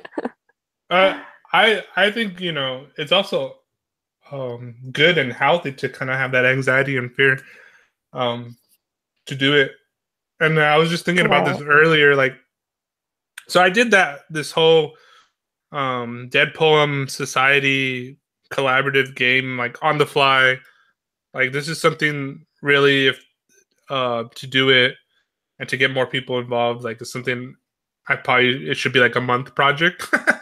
And I wanted to cram it in 3 days, and then like I literally like for the past like 2 or 3 days been like editing nonstop to try to get it. Like, I was going back and forth with this one person about her poem, and I was like, man. But then it's all right if it doesn't, like, just because I wanted it on a specific time. Um, doesn't like it's okay to like be a little more lenient on that, I think, for myself or whatever. But Right. I know myself, and like a lot of times I like that pressure because like it forces me to like do it. And even with the shows, and I always get this from my friends and other people. They're funny, like, so they'll say, oh, I don't feel in the mood to do it, or whatever. They said, oh, this is not working out, this and that. And I'm like, okay, that's cool, whatever. And then like later when we talk, I'm like, every time before I go and do a show, like I feel like, oh shit, like why am I doing this? Like I shouldn't be on there. Like like I'm gonna cancel it. Like I'm gonna make up some excuse. Like almost every time I ever done one of these, and that's how I feel. Oh. That's how I feel. But I think it's good because a lot of times too it forces me, and I mean, especially something like this, I kind of was like I I like I think I learned this from my sister. She used to take photography, and I used to hate when you pose for pictures. I never liked how I came out in pictures. And my sister, when she was studying photography, she used to take pictures without me knowing them, knowing that she was taking a picture of me. And they always would come out Right. good. I'm like, holy shit, this is a really good picture. And I usually hate pictures. I don't like how I come out in pictures, but I love them. Like, she used to take some pretty good pictures of me doing like whatever, right? And these are great. And in the same respect, sometimes the editing side of me likes that about the shows. Like, Right. I want it to be more informal. Like, I don't have like questions. Like, sometimes for other different things I might be more prepared, or I kind of loosely prepare, like I run through stuff in my head. But Right. I've done interviews with like people that are kind of more known, and then I get my shit together and I do it. But later, all the time, no matter what, the more excited I get are in the moments where it's like you're just talking, and you may say like stuff that doesn't even make sense in the beginning, but then it kind of comes to a point where you're kind of like joking or laughing. I remember one of the first shows I ever did. Her handle was a half faith, and she was the one that thought I was what do you call it, personality disorder. And we were messing around before the show, and I'm like, hey, do an intro. And so I could loop it in when we do the thing. And she's like, It's like, what do I say? Is it just say like, "Welcome to the Mind Spanish Show. I'm Have Faith, and I'm here with Satori D." And so Right. I was like, okay, do it. And then like just do it a couple times and I'll edit it in for the show. And so she kept on messing up. And the more she messed up, the more she was laughing and the more I was teasing her. And like we do like 5 minutes of this, of her trying to do it, of her laughing, of me teasing her, and we're just like laughing. And then I'm like, okay, it's cool, don't worry about it. And then later, I'm like, that's the intro.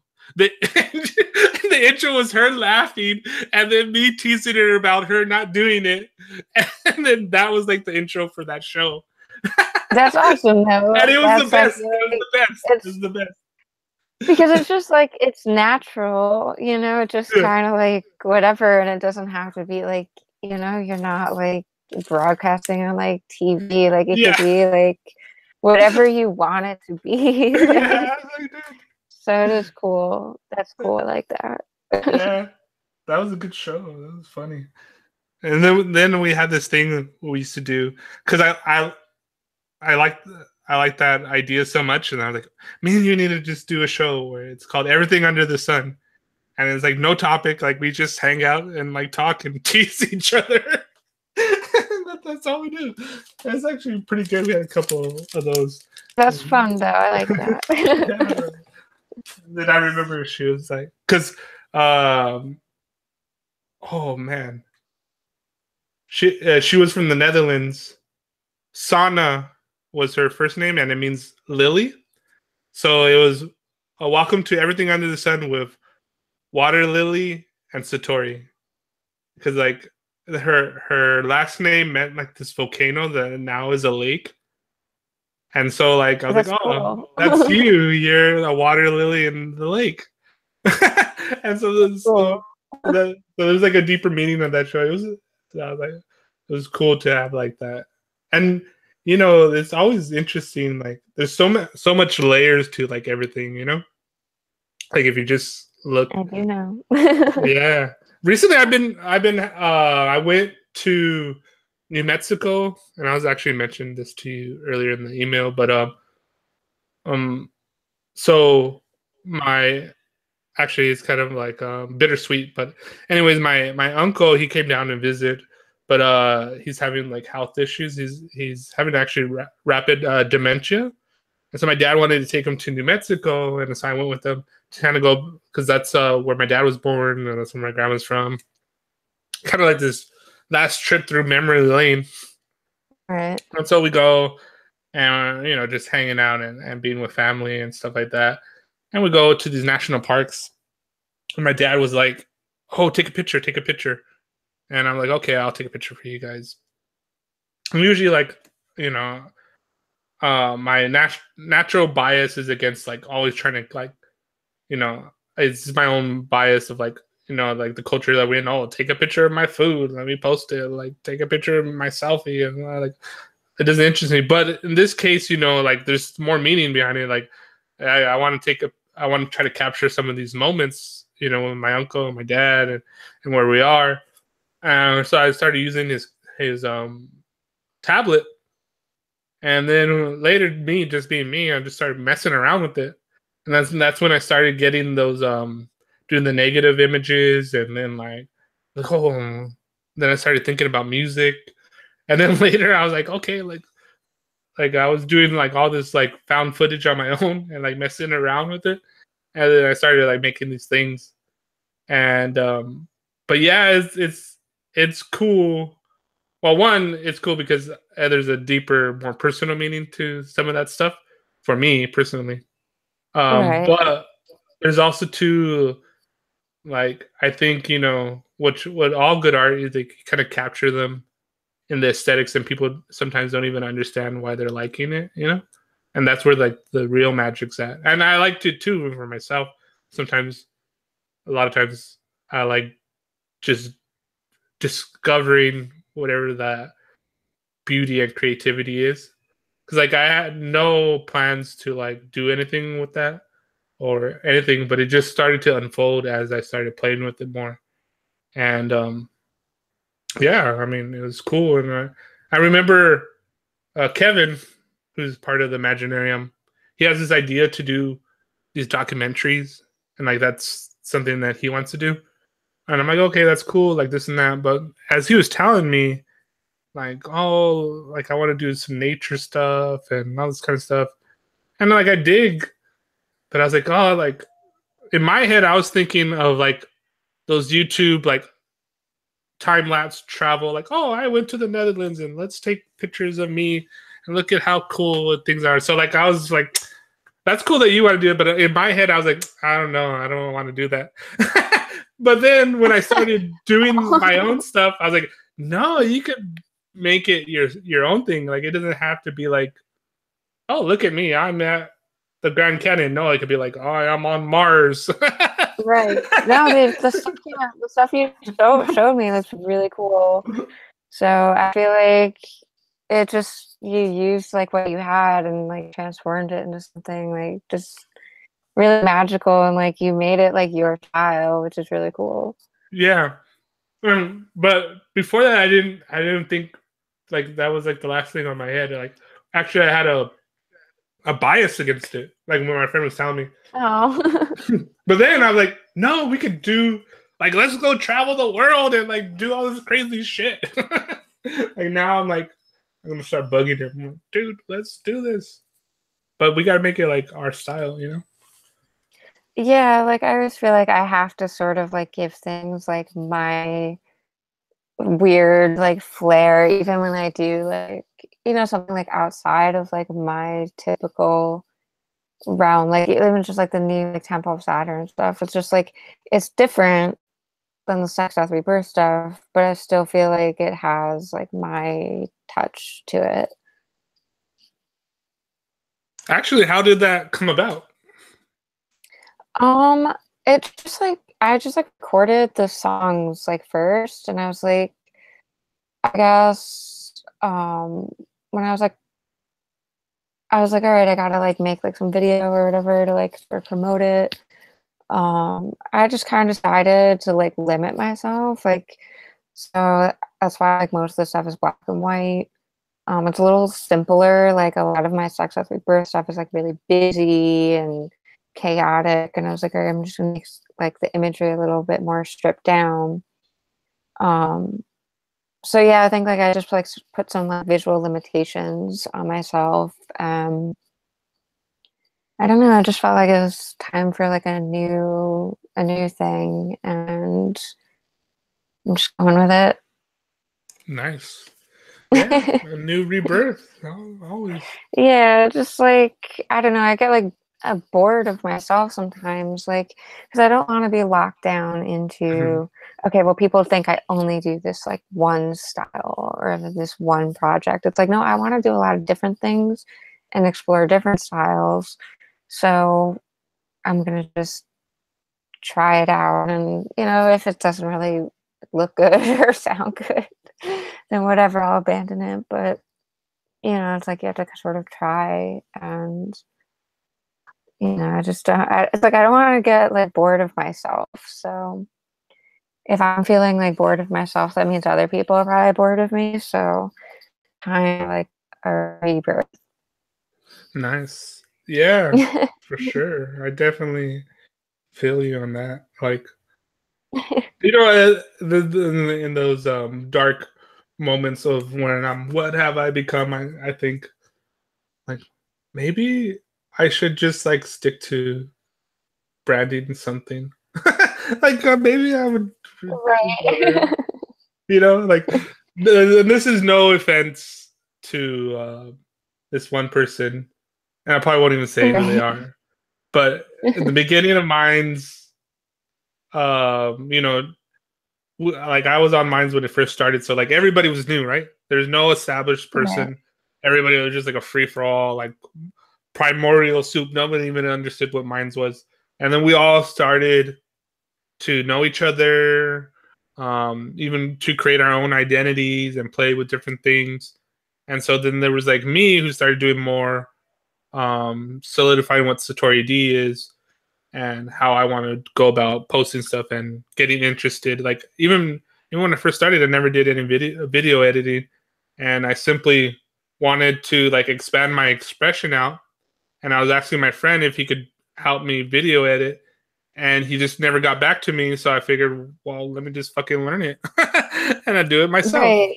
And but that's so like the best way to yeah, learn, just sort of like out of necessity, be like, you know what? If no one else is gonna help me do this, and I'm just gonna have to to do take it. it into my own hands and do And so it. And it's like, as but as you I end up like acquiring a new skill, yeah, so it works it works out. out. So as I expanded and created like my weirdness that is Satori D and like all these different things that I'm interested in, that other person at the same time kind of had a more um, like standard social media like output. Like you do pictures and you do memes and you kind of stick to this format or formula. And she does like now like big on mines, and I don't even know what else she's doing, but is like kind of like the same type of things. And then like while I'm here doing all this kind of like weird, crazy stuff, and sometimes switching from like blockchain this, and like consciousness this, poetry, or like let's just all take acid and like dump out of society. Like I'm all like Right. all over the place. Like I'm still like a like a cult following on mine, and then like she's just in like analyzing like, oh, I would have been better if I just like stuck to like uh wisdom memes of Satori D. But then Right. I'll be like, mine's famous, and but I was like, but man, I would be so like tired and bored of myself. Right. Like I just always feel like I want to do different things, and I know that like the stuff I do is not really, it's just never gonna have like that wide of an appeal. So it's just kind of like I just appeal to like those few people that I appeal to, and that's enough. And yeah, I don't know, like it's like I could probably make content that was more like accessible or whatever, but it's like, but that's not me. So Yeah, and I think too, like even in a meta sense of talking about, and this is what I never get about, and this is why I think most art and good ideas die in the mainstream. So those real like unicorns or comments of like creativity that have that perfect formula of being authentic but also being popular, like those are very rare, right? Like a David Bowie and these other artists that are able to do it, right? And right, they reinvent the trends and reinvent the culture, but they didn't do it because they thought that was what was popular. They did it because that was them, and they dug real deep into it. And the reason why it attracted so many people, because it was different. It was different than what everybody else was doing. It had more authenticity, and then it became like a phenomenon, right? But then like right, afterwards, for mainstream to like keep hold on that and like turning out the money machine, is they copy that, like, oh, this is the blueprint. Like right. let's make everybody have beetle haircuts, and let's start throwing out the monkeys and everybody, yardbirds, and like all these like manufacture out these people, right? But Right. that's not where what gave the magic, like the magic. Right. Like there were like the original like group or person that had the charisma and the magic, and then it was like now it's sort of like institutionalized and just Yeah, like marketed, and it's just ruined. It even like goes back to like we were saying about like holidays, where it's like they start off as like this, like something really has meaning, and then it just the meaning just dissipates as time goes on because we become disconnected from what its original function and purpose was. and it kind of goes, and like Blue Apron is like that kind of perfect example of this, right? So that they're making this template of how you could eat more healthy and organic and original, but yet even the concept of it is like this cookie cutter thing, right? Right. Like, I You mean, it's can't, like yeah. But not it's a not not good necessarily. Like idea. if it was It's a good certain, idea. yeah. If it works for It's a people, it works for people. But right. Like that's why it's just kind of like whatever. And it's sort of like better than nothing. But it's just kind of like, it's still like it's not very. I don't know. It just rubs me the wrong way. It's just not my style. Like, it was funny one time, especially early on when I first started cooking professionally, right? So I went to culinary school, and then I was working at a restaurant, and I started like really learning how my own personal flavor profile I like, or my palate. And so I realized that, a lot of stuff that I was eating had like a shit ton of sugar or shit ton of salt, right? And then when you make things yourself, you have the control over that. And I figured out where I like, you know, m- like where my own balance, and I have my, you know, like sugar is not a flavor. Like you shouldn't like taste something like sugar. Like sugar right. helps bring out flavor of like whatever you're doing. And same thing with salt. Like you shouldn't like eat something and be like a chip, ooh, salty. No, it should be like potato. Like that's the purpose of Right. seasoning, just technically speaking. But I remember one time I got a carrot cake I bought it, right? And I'm like, oh, this carrot cake's kind of good, but it's like way too much sugar. Like fucking, they overdid it with the frosting and even the cake. I was like, dude, like why messed it up like that? And then I was thinking, you know what? Like, what am I talking about? Like, I'm a professional cook. I could just make my own carrot cake. And then Right. I started doing it. And that's actually why I started growing carrots, to even make my carrot cake even Oh, that's better. awesome. That's really And cool. so I did this. I did this. Oh, I have a good story about my carrot cakes. So I got like really into making my carrot cake, right?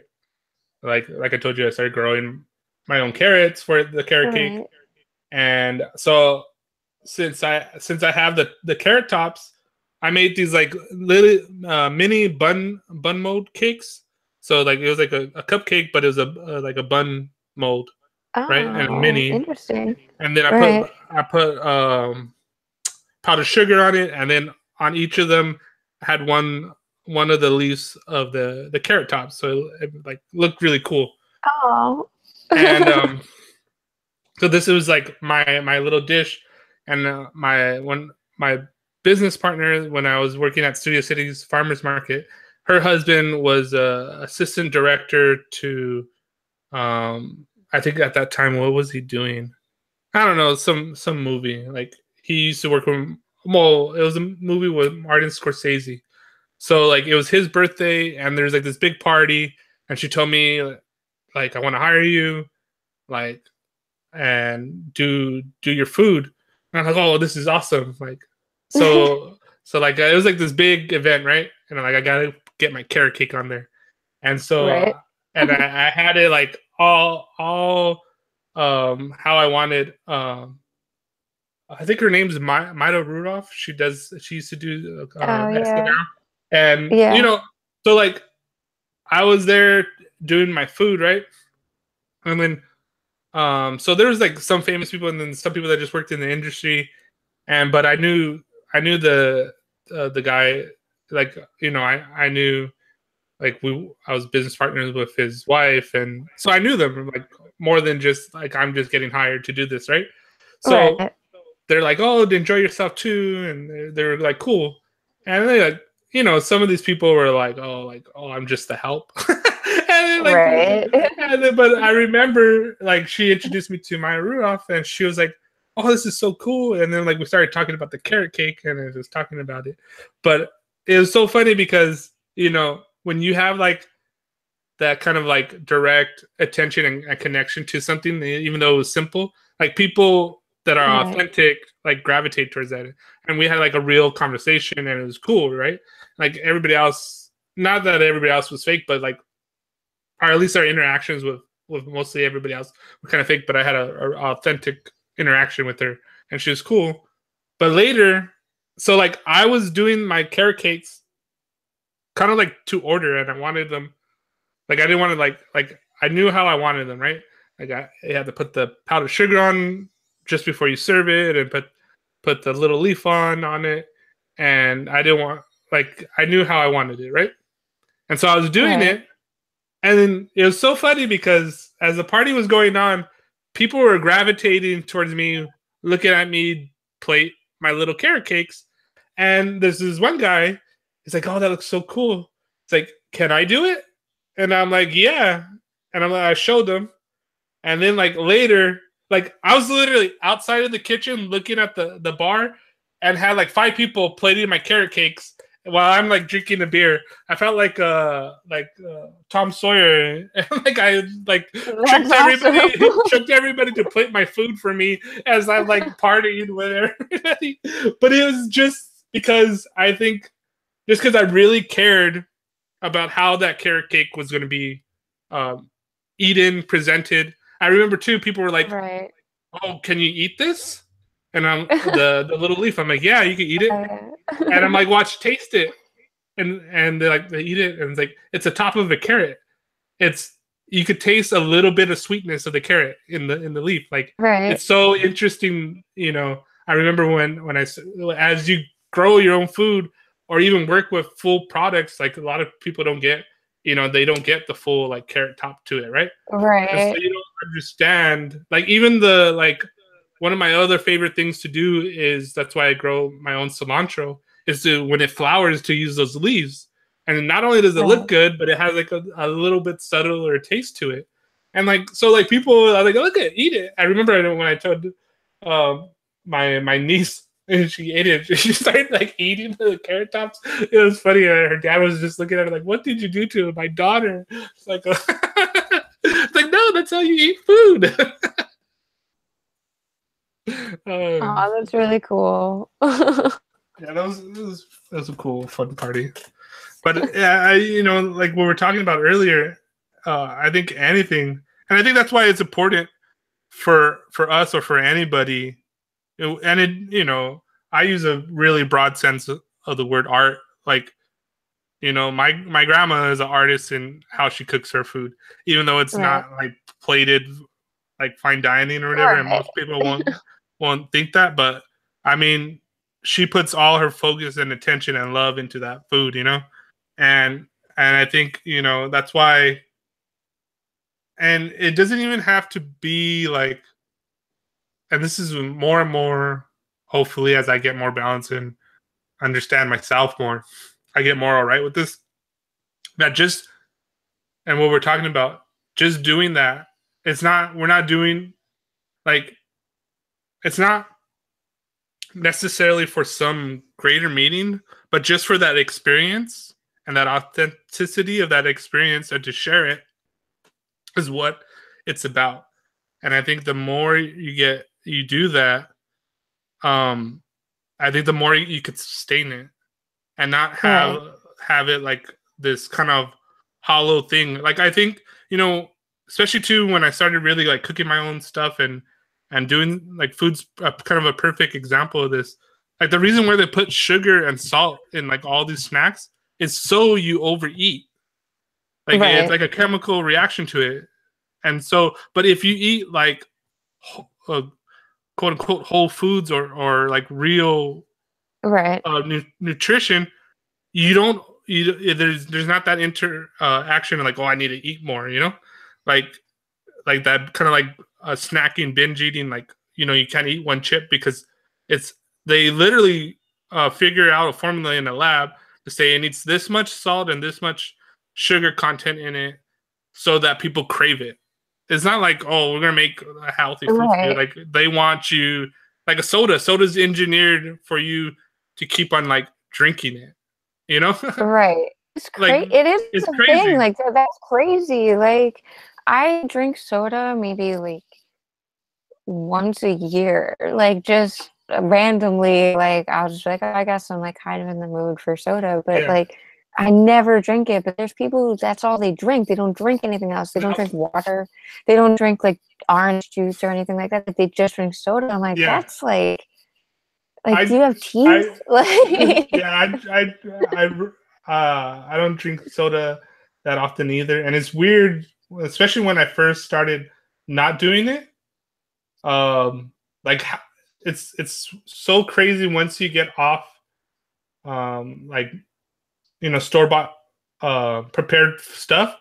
You right, really notice like how much salt and sugar, like as you kind of like wane yourself off of that stuff, and then like you eat like more prepared food that you do yourself or someone makes themselves, and then you go and you eat like a bag of chips or soda. right. Then you're like, oh my god, this shit's so sweet. Like I can't even like I don't get it anymore. But it's so funny going back to that soda thing, like uh and I just I mean I don't care really, like it works for me, and this is how I found it for myself. And but I find it funny that certain people that I know, right, they're like, man, I'm fucking dehydrated and it's so hot today, and then they go and they drink a soda, and it's like, that doesn't hydrate you, right? Right. Like, Water. Like yeah, water well. will hydrate you. Like caffeine dehydrates you, and all that sugar in it doesn't make it so you like hydrate your cells. Like, so like they. Oh. It's so weird how that thought is like, oh man, I'm so dehydrated. Let me get a soda. Like how they're linked, and I think it's even too, how they market it and everything like that. Like, oh yeah. Right, because it'll be like show people like on the beach, like surfing, and then it's like they crack open like a Pepsi, and it's like, Yeah. what? What is this commercial about? Wow. Like, Yeah. Dave Chappelle has a great skit about that where he does it with beer, right? And like he's like, oh, I'm so sick of these commercials of beer. It's like, and they go out and they're like at a beach and everybody's having a great time. It's like the best time of your life. You open up a beer and this and that. It's like, I go out drinking and like none of my experiences turn out that way. And it's like, yeah, right. here's a real beer commercial, and it ends up with it like fighting and getting arrested.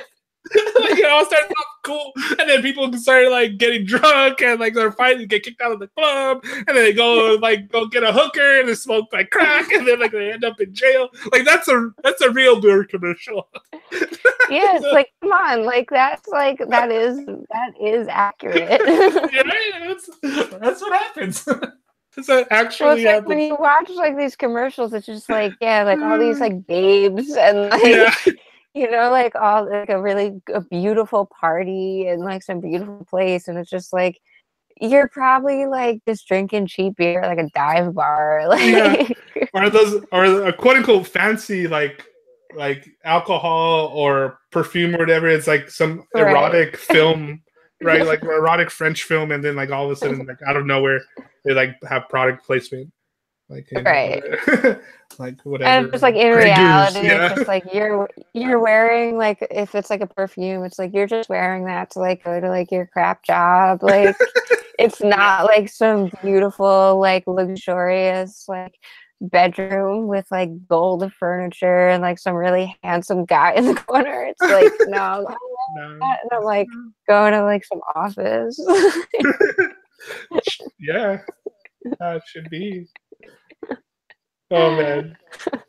I eventually, hopefully, sometime in some future version of Imaginarium, I vision it to be like this multimedia production place, and I would like to do like spoof things like that. Like, back in high school, I had a friend that was like really into like his brother was really into like films and doing things.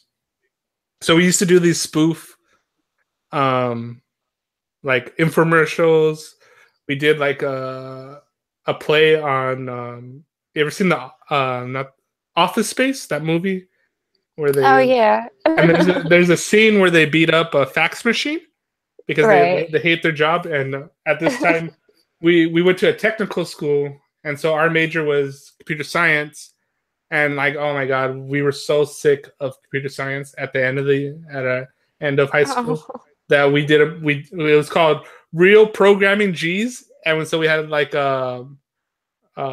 Real G's by Easy E, this really like hardcore thug song. And then we dress up as thugs and we like beat the shit out of a monitor. And, dude, it was so funny. Even the whole production of that was kind of like it was just us three with three of my friends. We didn't even have a camera guy. We went to this like park to do it, and then out of nowhere, as we were trying to figure out how we're gonna shoot this when we need all three of us in the same scene, like we were unprepared for it. We weren't thinking that far in advance, and this random dad with his son, oh my god, they're like watching us. They're watching us like we're dressed up as like gangsters and we're beating the shit out of a monitor, and they're just like watching us. Like, what the fuck? Like, this is cool. And then like it was so funny because it was perfect, because we had the final scene where we pan out, like you see the monitor down the hill broken, and you pan and you see us standing on top of the hill. And we had the random dad take that shot for us. That was the only way we were going to do it. So he does it, and then his son is in the background of that shot. And so, like, we had the credits, and we're all random fat kid. Oh. But it just worked out perfect. It was hilarious. And so we used to do these, like, funny, like, videos. And, like, every now and then, like, I get these ideas about, like, making fun of, like, mainstream culture. And eventually I'll do something with it. I always think, you ever seen that movie Requiem for a Dream? Oh yeah, I love that movie. It's yeah, and you know, so that one scene where the mom's like getting all spun out, right? Be excited. Be excited. Like, I always have these fantasies of like some really dark infomercial like that. I forgot what my last idea was. Something. Oh, I had it with Nikki. I should have wrote it down. Well, we have some of these written down in some like file somewhere. But every time I think of like some kind of like dark satire, that scene flashes in my head, because I think it's illustrating like how a lot of people are, you know. I'm like, oh my god, like, right. and it's not all bad, but it's also something I think about, like, now, you know, there's good and bad things to everything, right? Right. So there's something that I do that when I was younger I kind of didn't do, because I was kind of like full of myself, I guess. Like, I wanted to be like, I thought, like, my instant reaction, especially when you're younger too, is like, everything fucking sucks, like fuck this and fuck that, and you know, that's just like a stage or progression, or that's just how it is sometimes. And I used to not like, I used to think like, oh, you know, and I still think this too about like, you know, the problems with like sports, our mainstream culture, like everything we've been talking about, like religion and all this kind of stuff. But at the same time, there is some form of you know, dim outline of communion that happens there. And so I learned later, as I matured in my own understanding of myself, that, you know, it's all right. Like, so how I commune and communicate a lot of times with my parents still, and still have a pretty decent relationship with them, is we go to baseball games. And even though it's like something, at one level I feel like all the bad stuff about it, but at another level, like, it's really good to like sit there and laugh and talk, because, like, you know, yeah, we're there at the baseball game, but sometimes we just talk about life. Sometimes we just make fun of each other or whatever, right? Well, And I feel think like it's not about the baseball game. It's just about like the spending the time together. And I observe other people there, and I grew up playing baseball. I understand the game. I played it all through high school. I really liked it when I was younger, so I understand, you know, the game, and even some of how hard it is, and the craftsmanship and even artistry of sometimes hitting. But I also think too at this time, like you get like especially here in LA, you get like 50,000 people and they're all chanting and going crazy. And it's so funny that I think like this is rat and I in one sense it's good, right? But also too, I also think what we're talking about like the mask type of thing, right? So in this social contract, it's the average people kind of in a controlled way let loose. Like they bump like heavy bass music, like dance rave music at these games, and you see like little kids and old grandmas like just let loose, and like, they want to be on the camera, or like they're just like in any other situation they would never let loose like this.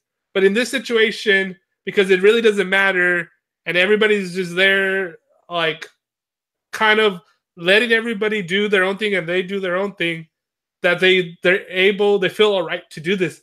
And I think like, dude, like how do we get people to do that without like the game? Or like I'm not talking about like us weird people, but like Right. regular ass people. Like it's in them. I see it. Like how do I get them to realize that you know like that's I don't know. They should take off the mask. Yeah, they should take off the mask. Like they think, oh, I'm gonna paint my face and go to this game and act like a crazy person, right?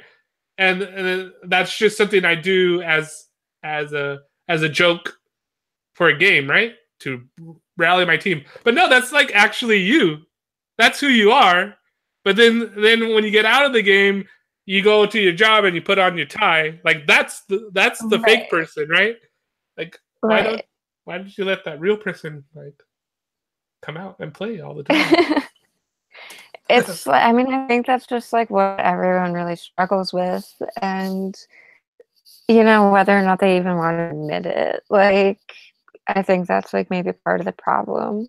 Yeah. But like I think I mean, that's the mask though. Like, yeah.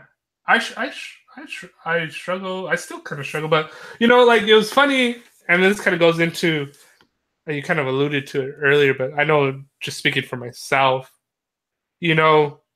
after high school and college, and even after college, there's like this time of like rebellion of trying on different masks and this kind of like testing out things, exploring and doing different things. And at that time, now that I reflect back, this is what happened with a lot of distance between me and those friends at that time. They thought, and I remember I had this old girlfriend, and she thought the way she labeled it was that me smoking pot was what's the word for it? Was just something that I was gonna like a trend, like something trendy that I was doing. And I remember we had like this really deep philosophical debate. And I'm like, look, like I understand what you're saying. It's like, but like I like this is like towards the end when we're graduating from college and we're talking about like maybe even possibly getting married and this and that. I was like, look, I understand what you're saying. Is like it might not be practical for me to smoke weed. Like I say, we had kids, and I might like stop smoking weed for like 18 years, but I still would consider myself a pothead. Like I would never think that smoking weed is bad. I never think like it might not be practical for me to smoke weed, but I'm not gonna like it's not a phase or anything like that. Like this helped me to understand certain things about myself, and then I think even too like it can be a crutch. It can be its own mask of being a pothead, right. and thinking that yeah, I know I fell into that at a certain point where I couldn't go out without smoking weed, and then realizing that's not what it's about. It's like because I had a mask like that I thought was real. This helped me to understand. Well, one of the things of many other things, books and psychedelics and art that helped me to realize certain aspects of myself, certain social masks that I wore that that was probably the hardest one for me. Like, I do psychedelic Sundays, and I haven't done psychedelics in like 3 or 4 years, and that's just Right. because I kind of don't need it. And I mean, the last time I did it is I had a own personal crisis. My grandpa died, and like it was some magically shrooms found its way to me. Like I don't actually don't Right. even have friends that sell drugs anymore. Like, but Right. but for that instance, like randomly, a friend called me and said, "Hey, I have extra eighth of mushrooms," and I'm like, "Okay, I'll buy it. I don't know when I'm going to use it." And then I was like in this own crisis of my family, and there's just weirdness, and for some reason I thought, well, let's use this as actual ethogen that can heal me to understand, the life death cycle, so that I'm not, you know, later going to act out like what I was seeing all my family do. Like everybody's like, oh, like put it on the mask, and then like later they'll get drunk and like start a fight with somebody, or say, well, I'm not going to see the whole family again. Like fucking weird shit happens during these crises, and so Right. I used it in that way. But that's the last time I used it. Like I, I, but I'm never gonna say. And even though I know, like, there's also problems with psychedelics. Um, it could be a crutch. There's also weird spaces of it, and not uh, things are not rosy. But I still, they worked for me in a certain way that I'm still gonna like not like I still honor that. I still honor that moment, even though I still honor me being a stupid teenage punker because it helped me in that certain stage. And I don't necessarily listen to um like street punk that I used to when I was in high school, but I still don't think, Right. oh, like that's bad. Like it helped me in that stage of my life, and it was cool. It's like I just don't no longer need that anymore, or and maybe eventually too. Right. Like Well, I feel like these sort of things, it's like they're tools and they help you yeah, on your evolution as a person, but it eventually like you just move on to different, you find new tools and new ways to discover yourself. So I think that's just like a natural progression. yeah, and you know, it's. I mean, I think the only time, like, I actually do eventually have this overall goal where I remember when we first had the first Imaginarium show, official show, and when Dale was hosting it, we were supposed to say what's our own Imaginarium, and so I was like, Imaginarium would be actual physical like space. And I guess Right. the best way I could explain it is that it's a psychedelic bed and breakfast. That's awesome. And so I Sounds really, cool. yeah, I really do think that, I guess just because, you know, like even this is kind of goes back to my punk ethos. Like, and this is why it kind of bugs me when I get certain comments.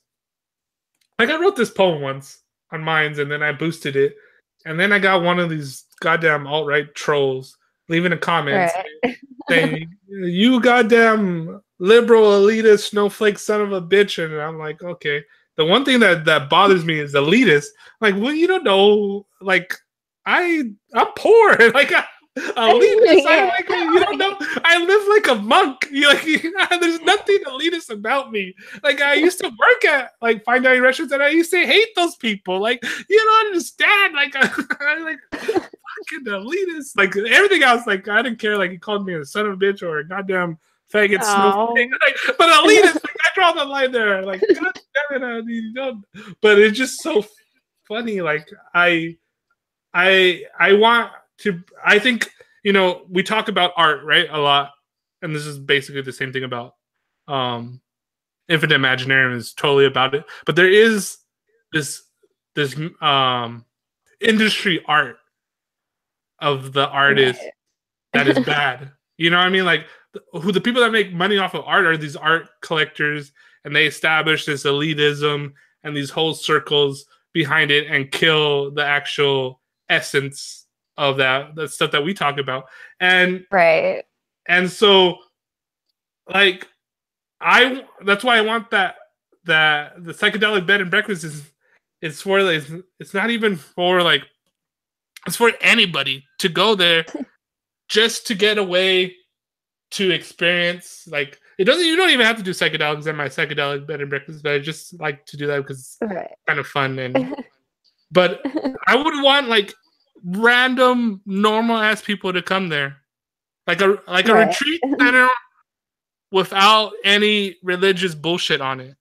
Like come Right. here and play and have fun. We grow our Right. own food.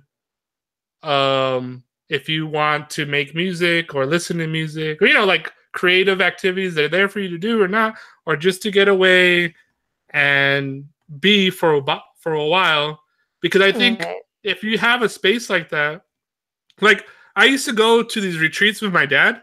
He used to go to these religious retreats, and I remember one time he told me to go, and I was like, okay, whatever, I'll go. And this is, I'll just use it to write.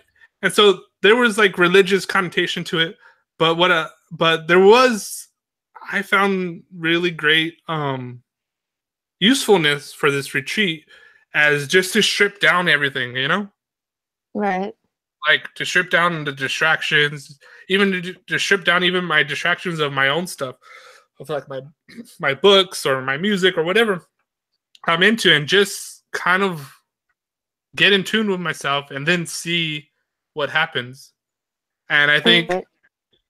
if I could, and that this thing was is never going to be something that's a mass production thing. Like the only way it's going to work is on kind of like a peer-to-peer level.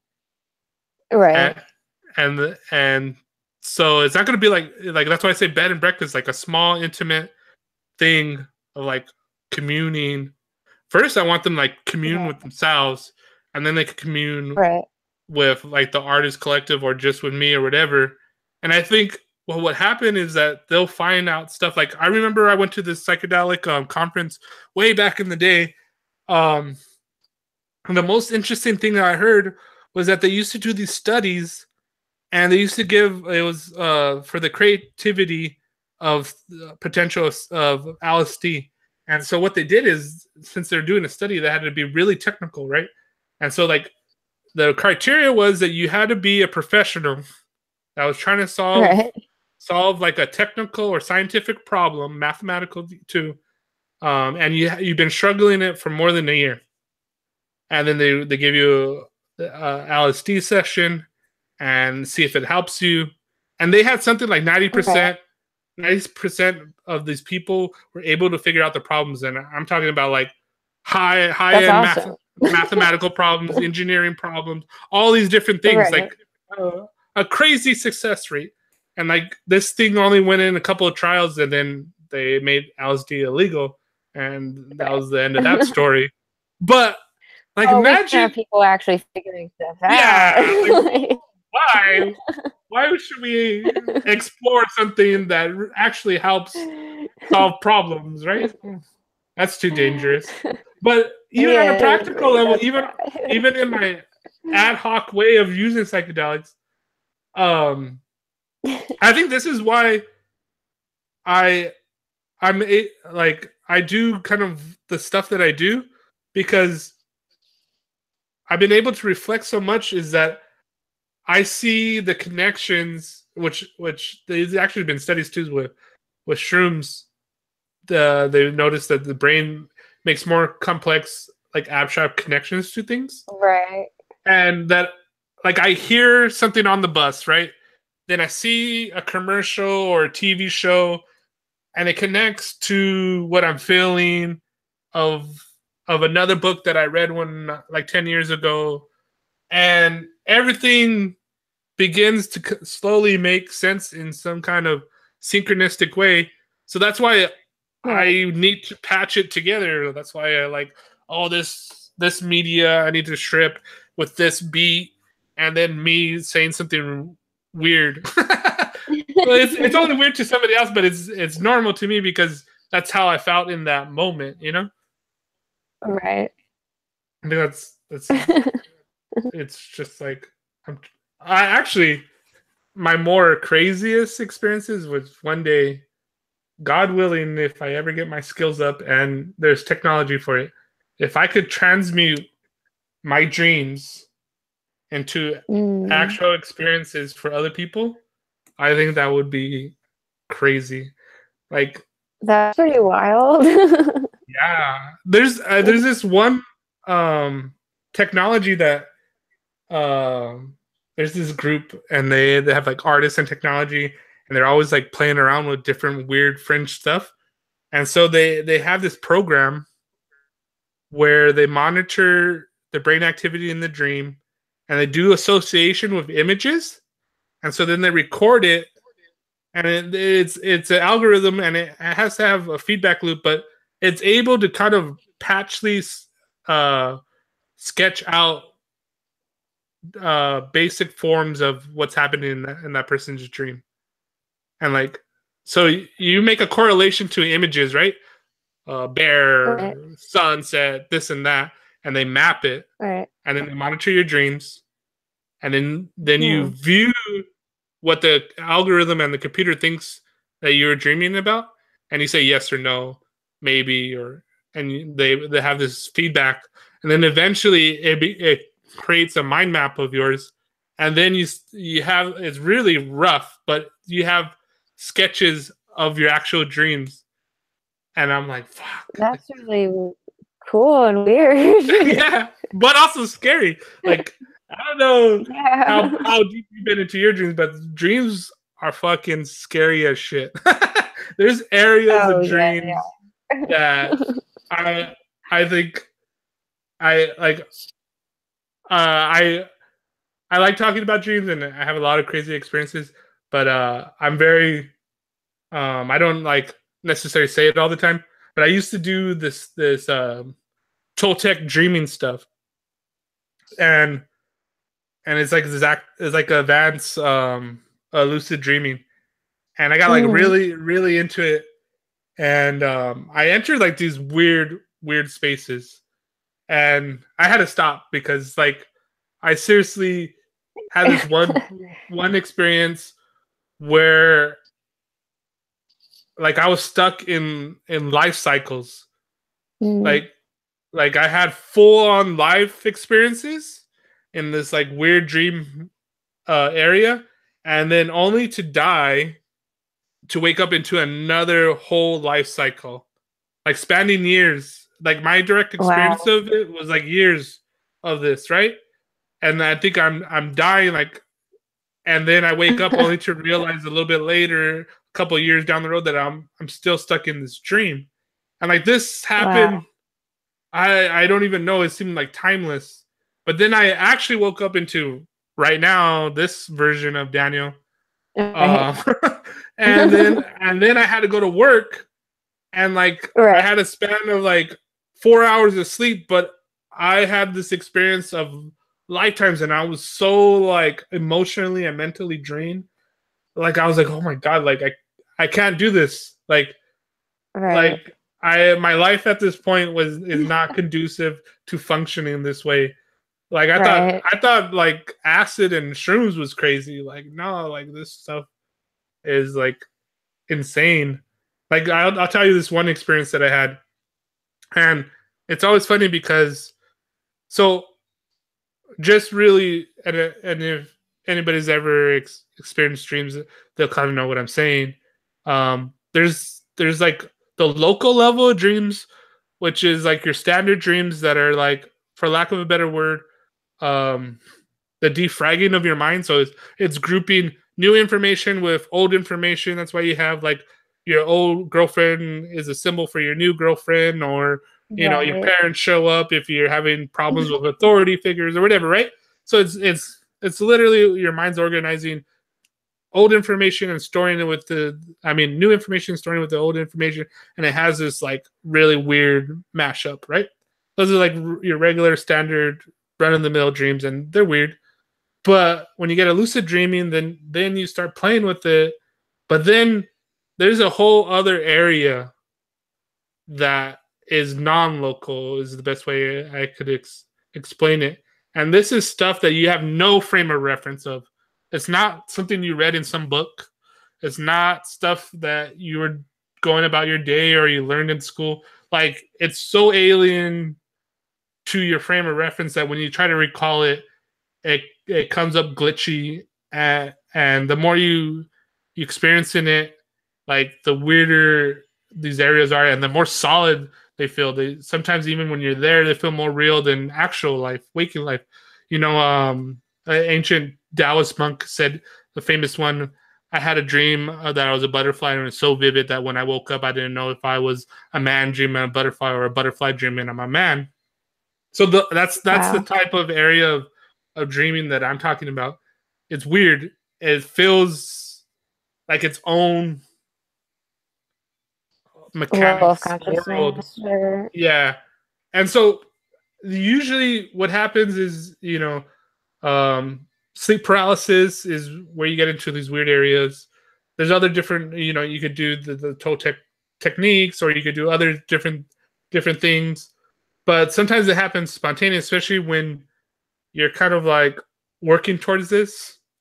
Right. And, like, ask and you shall receive type of magical occultist kind of stuff. So one time I was having very erratic sleep. I was like working a lot and then doing a lot of these dreaming stuff. So I never had really downtime of my consciousness. Like, I was working my consciousness in overtime. And so I got into a sleep paralysis. But my experience of it is that, like, you ever seen what's that movie called? Interstellar? And he goes through the different timelines, and it's like this like series of like stream beams of light, or like Contact, the movie Contact, where she goes through the galaxy, and it's like this rip line of energy. And so this was what happened to me, right? Like I was like, oh, I need to go to sleep, but my mind's still active. And then all of a sudden, I have this experience of my awareness, like getting on the zip line through the cosmos.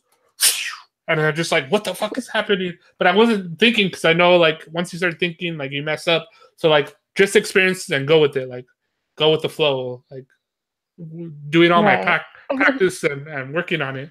And then I end up in this very, like, jungle psychedelic area.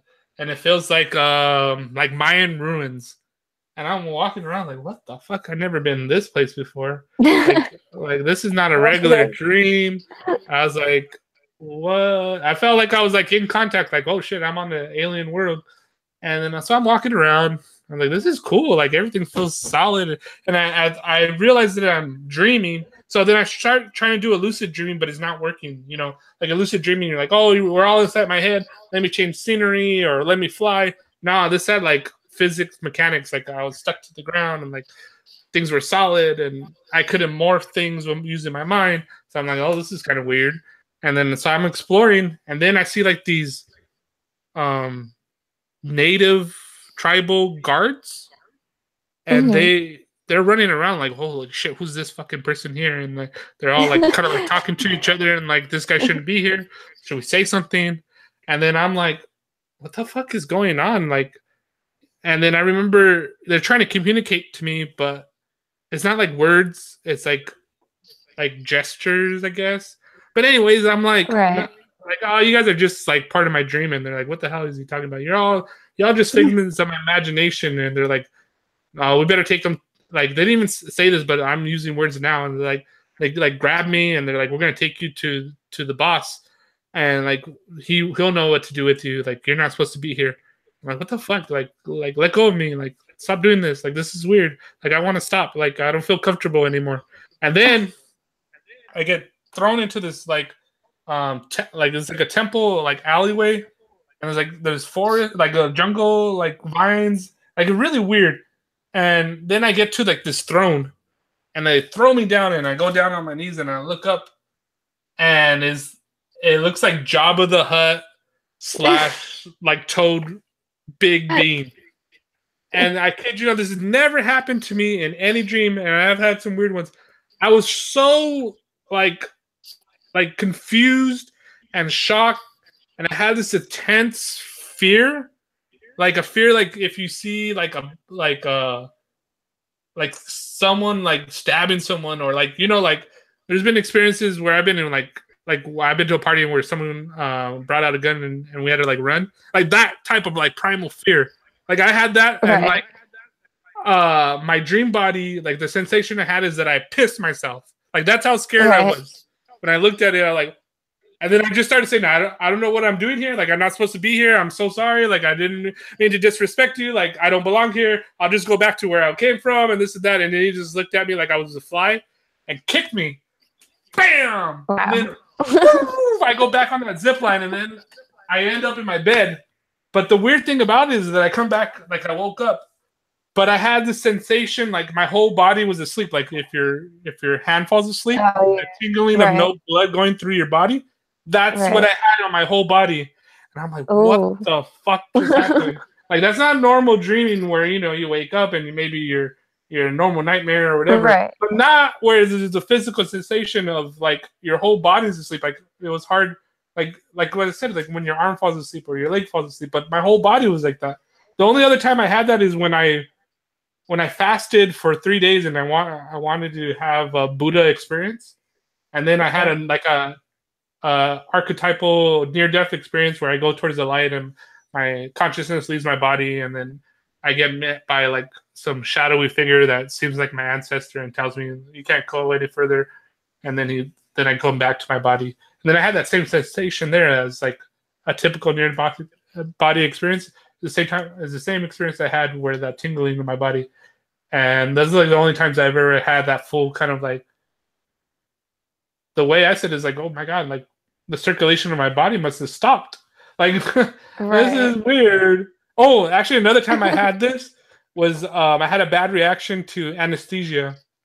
I was having surgery and I didn't know it, but and like there's if you read literature on this,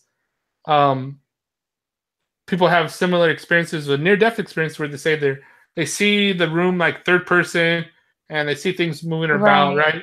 And I had that when I was coming out of the anesthesia. I remember I see my body flop like a fish, and nurses and doctors running around like holding me down, and like there's confusion. And then I went back to my family and I was all groggy and messed up. And then I'm like, oh man, I feel like really bad. Like what the fuck? Like I've had surgeries before, but like I couldn't just shake it anymore. And my mom told me that's because you had a really bad reaction. I don't know if you remember. I'm like, oh shit, I thought it was just like I was misremembering. But she confirmed that I was actually like I don't know, spazzing out or whatever. Having some problem. So like I pieced those together just because I'm curious about this. To try to find some underlining thing, even though that probably isn't. But it's just weird. And like I don't know, one day I'll be able to express fully what I experienced, and I'm always at some level or not chasing those experiences to kind of tell people. Like I remember one time, it was really early on, I wrote a poem about night terrors, about sleep paralysis, and I didn't make it so overt about it. It was more about the feelings, but I didn't necessarily like say that I was dreaming or not. I just made it like I had kind of like a panic attack. But my friend, she read it and she told me like later, like months later, she's like, "Oh, I read your poem that one time," and I'm like, "Why did you never tell me this?" But they didn't feel right to share that. But that poem helped them in that way to communicate. I was like, we have had like thousands of conversations, and you never mentioned anything about this. But they didn't feel all right saying it. I mean, I'm all right talking about it, but it took me a while to get to a point. And I still know, even though I'm all right talking about it, like you can't always like go there. like like Well, but do you think it? let me go to the Dodger game and talk about my near death experience with my mother. Like, yeah, I could do it, but is she gonna really hear me? Is it gonna really work Right. out? You know what I mean? Well, I think it's really hard. Like dreams and like mystical experiences, religious experiences, they transcend just our everyday reality. Yeah. So it's hard to like construct like the vocabulary or put together the Yeah. words to describe those experiences without sounding like totally insane to most people, Yeah. unless they've like also experienced something similar. So they're like, okay, I like know what you're talking about. But it's like some people will just be like, okay, like Yeah. crazy person. But But it's but I like, think but that's it's like I why get it. you gotta like encode it into like art, you know? Right, or Like like myth or whatever it because is. I think even though like I've read a good amount of philosophy and sacred texts and stuff like that, but Right, it always seems weird at a time when I think it loses its magic when people become like literal about it, you know? Like that's how right, I don't think that's that's it's like there's there's a reason why the best ones use kind of poetic language because it can't right. be pinned down with words. It's not like when they take the Bible literally. That's when all the bad stuff happens about it. Instead of taking it how it should be, man. Right. Well, it's like it's just like words are gonna just not gonna be they're just not gonna be able to construct like the form to something that's like ungraspable. Yeah. Like, you can't touch it. So it's like you just can't construct the words around it. But Recently it reminds me of this haiku that I wrote for it. So they have on Saturdays haiku Saturdays, and right, so I wrote this haiku, and it was basically because this topic that we're talking about has been occupying my mind, and I guess just because it's been bugging me. I go through different phases where different words bug me at a certain time, and the word that was bugging me at that time was dream. How people were using dream as wishful thinking, and right, so um, I should probably bring up the haiku, but basically, in the haiku, I basically say that um, wishful thinking is not a dream that is dreamt. And so like I don't. This goes back into these like um, taking off the magic of religion and food and all this kind of stuff. Is right, like they use dream as wishful thinking. Oh, one day I'm going to do this and that, but dreaming like dreams, like actual physical dreams that you have, it gives you access to information that goes beyond everyday information or how we normally process information. I mean, for crying out right, loud, I get so weird and confused when I find it really hard to talk to, like, say, my mom about my dreams, even though like she says she's right, like a really religious person, and I know she's had weird dreams. It used to bug me when I was younger, but now it doesn't. I'm better with it. But what will get me is that the Bible literally says, like, if you believe, like, if you're a Christian, you proclaim yourself to be a Christian, the Bible literally says that God sent his angel to Mary to tell her that she got pregnant in a dream, in her right, actual dream. So right, so in your own belief system, God, the higher consciousness, intelligence, communicates through a dream and can actually do stuff through a dream. right, And then so if I'm talking about my dream, I remember especially when I was really struggling with it, and then they kind of like dismiss it as like some psychological thing. I'm like, no, I know about Freud and I know about Carl Jung, but I'm talking about things that don't fit into those models. Like that's what I'm right. struggling with. Like if I could just like analyze it out with using Freudian analysis or a Jungian analysis and archetypes and The Power of Myth by Joseph Campbell, then I wouldn't be talking to you about this. I wouldn't be struggling with this. Like, the reason I'm in a little bit of a spiritual crisis is because it's not fitting in any of my normal models. Like, and that's used to be my own thing. But now I kind of like joke. I have this joke, and I said it once to my mom, and she didn't like it. I was like, like, going to this whole thing, like, the comedian, I forgot who it was, but it says, like, man, like, I don't understand these religious people. God seems like a fucking asshole, like, he does all this, like, this stuff, like, he's petty. It's true, man. I don't like, but even take the Mary thing. I was like, God basically raped Mary in her dream. Like, she didn't want it. Like, God raped her and then gave her Jesus. Like, that's the literal explanation of that story. Like, tell me where I'm wrong with that. Like, that happened. It's like, oh, by the way, God got you pregnant, Mary. Like, good luck with that. Yeah, seriously. Like, that's a kind of a weird story. Like, if you want to take it literally. Yeah, no, it is weird. But actually, on that note, I'm gonna sign off here. Yeah, we've been on for a while, but that's actually a really good note to end. Yeah, like, there's nowhere to go from there. Yeah, but this has been really good. And thanks. I'm glad that we got to do this again. So. Yeah, for sure. Have a good day. I'll talk to you soon. Later. Bye.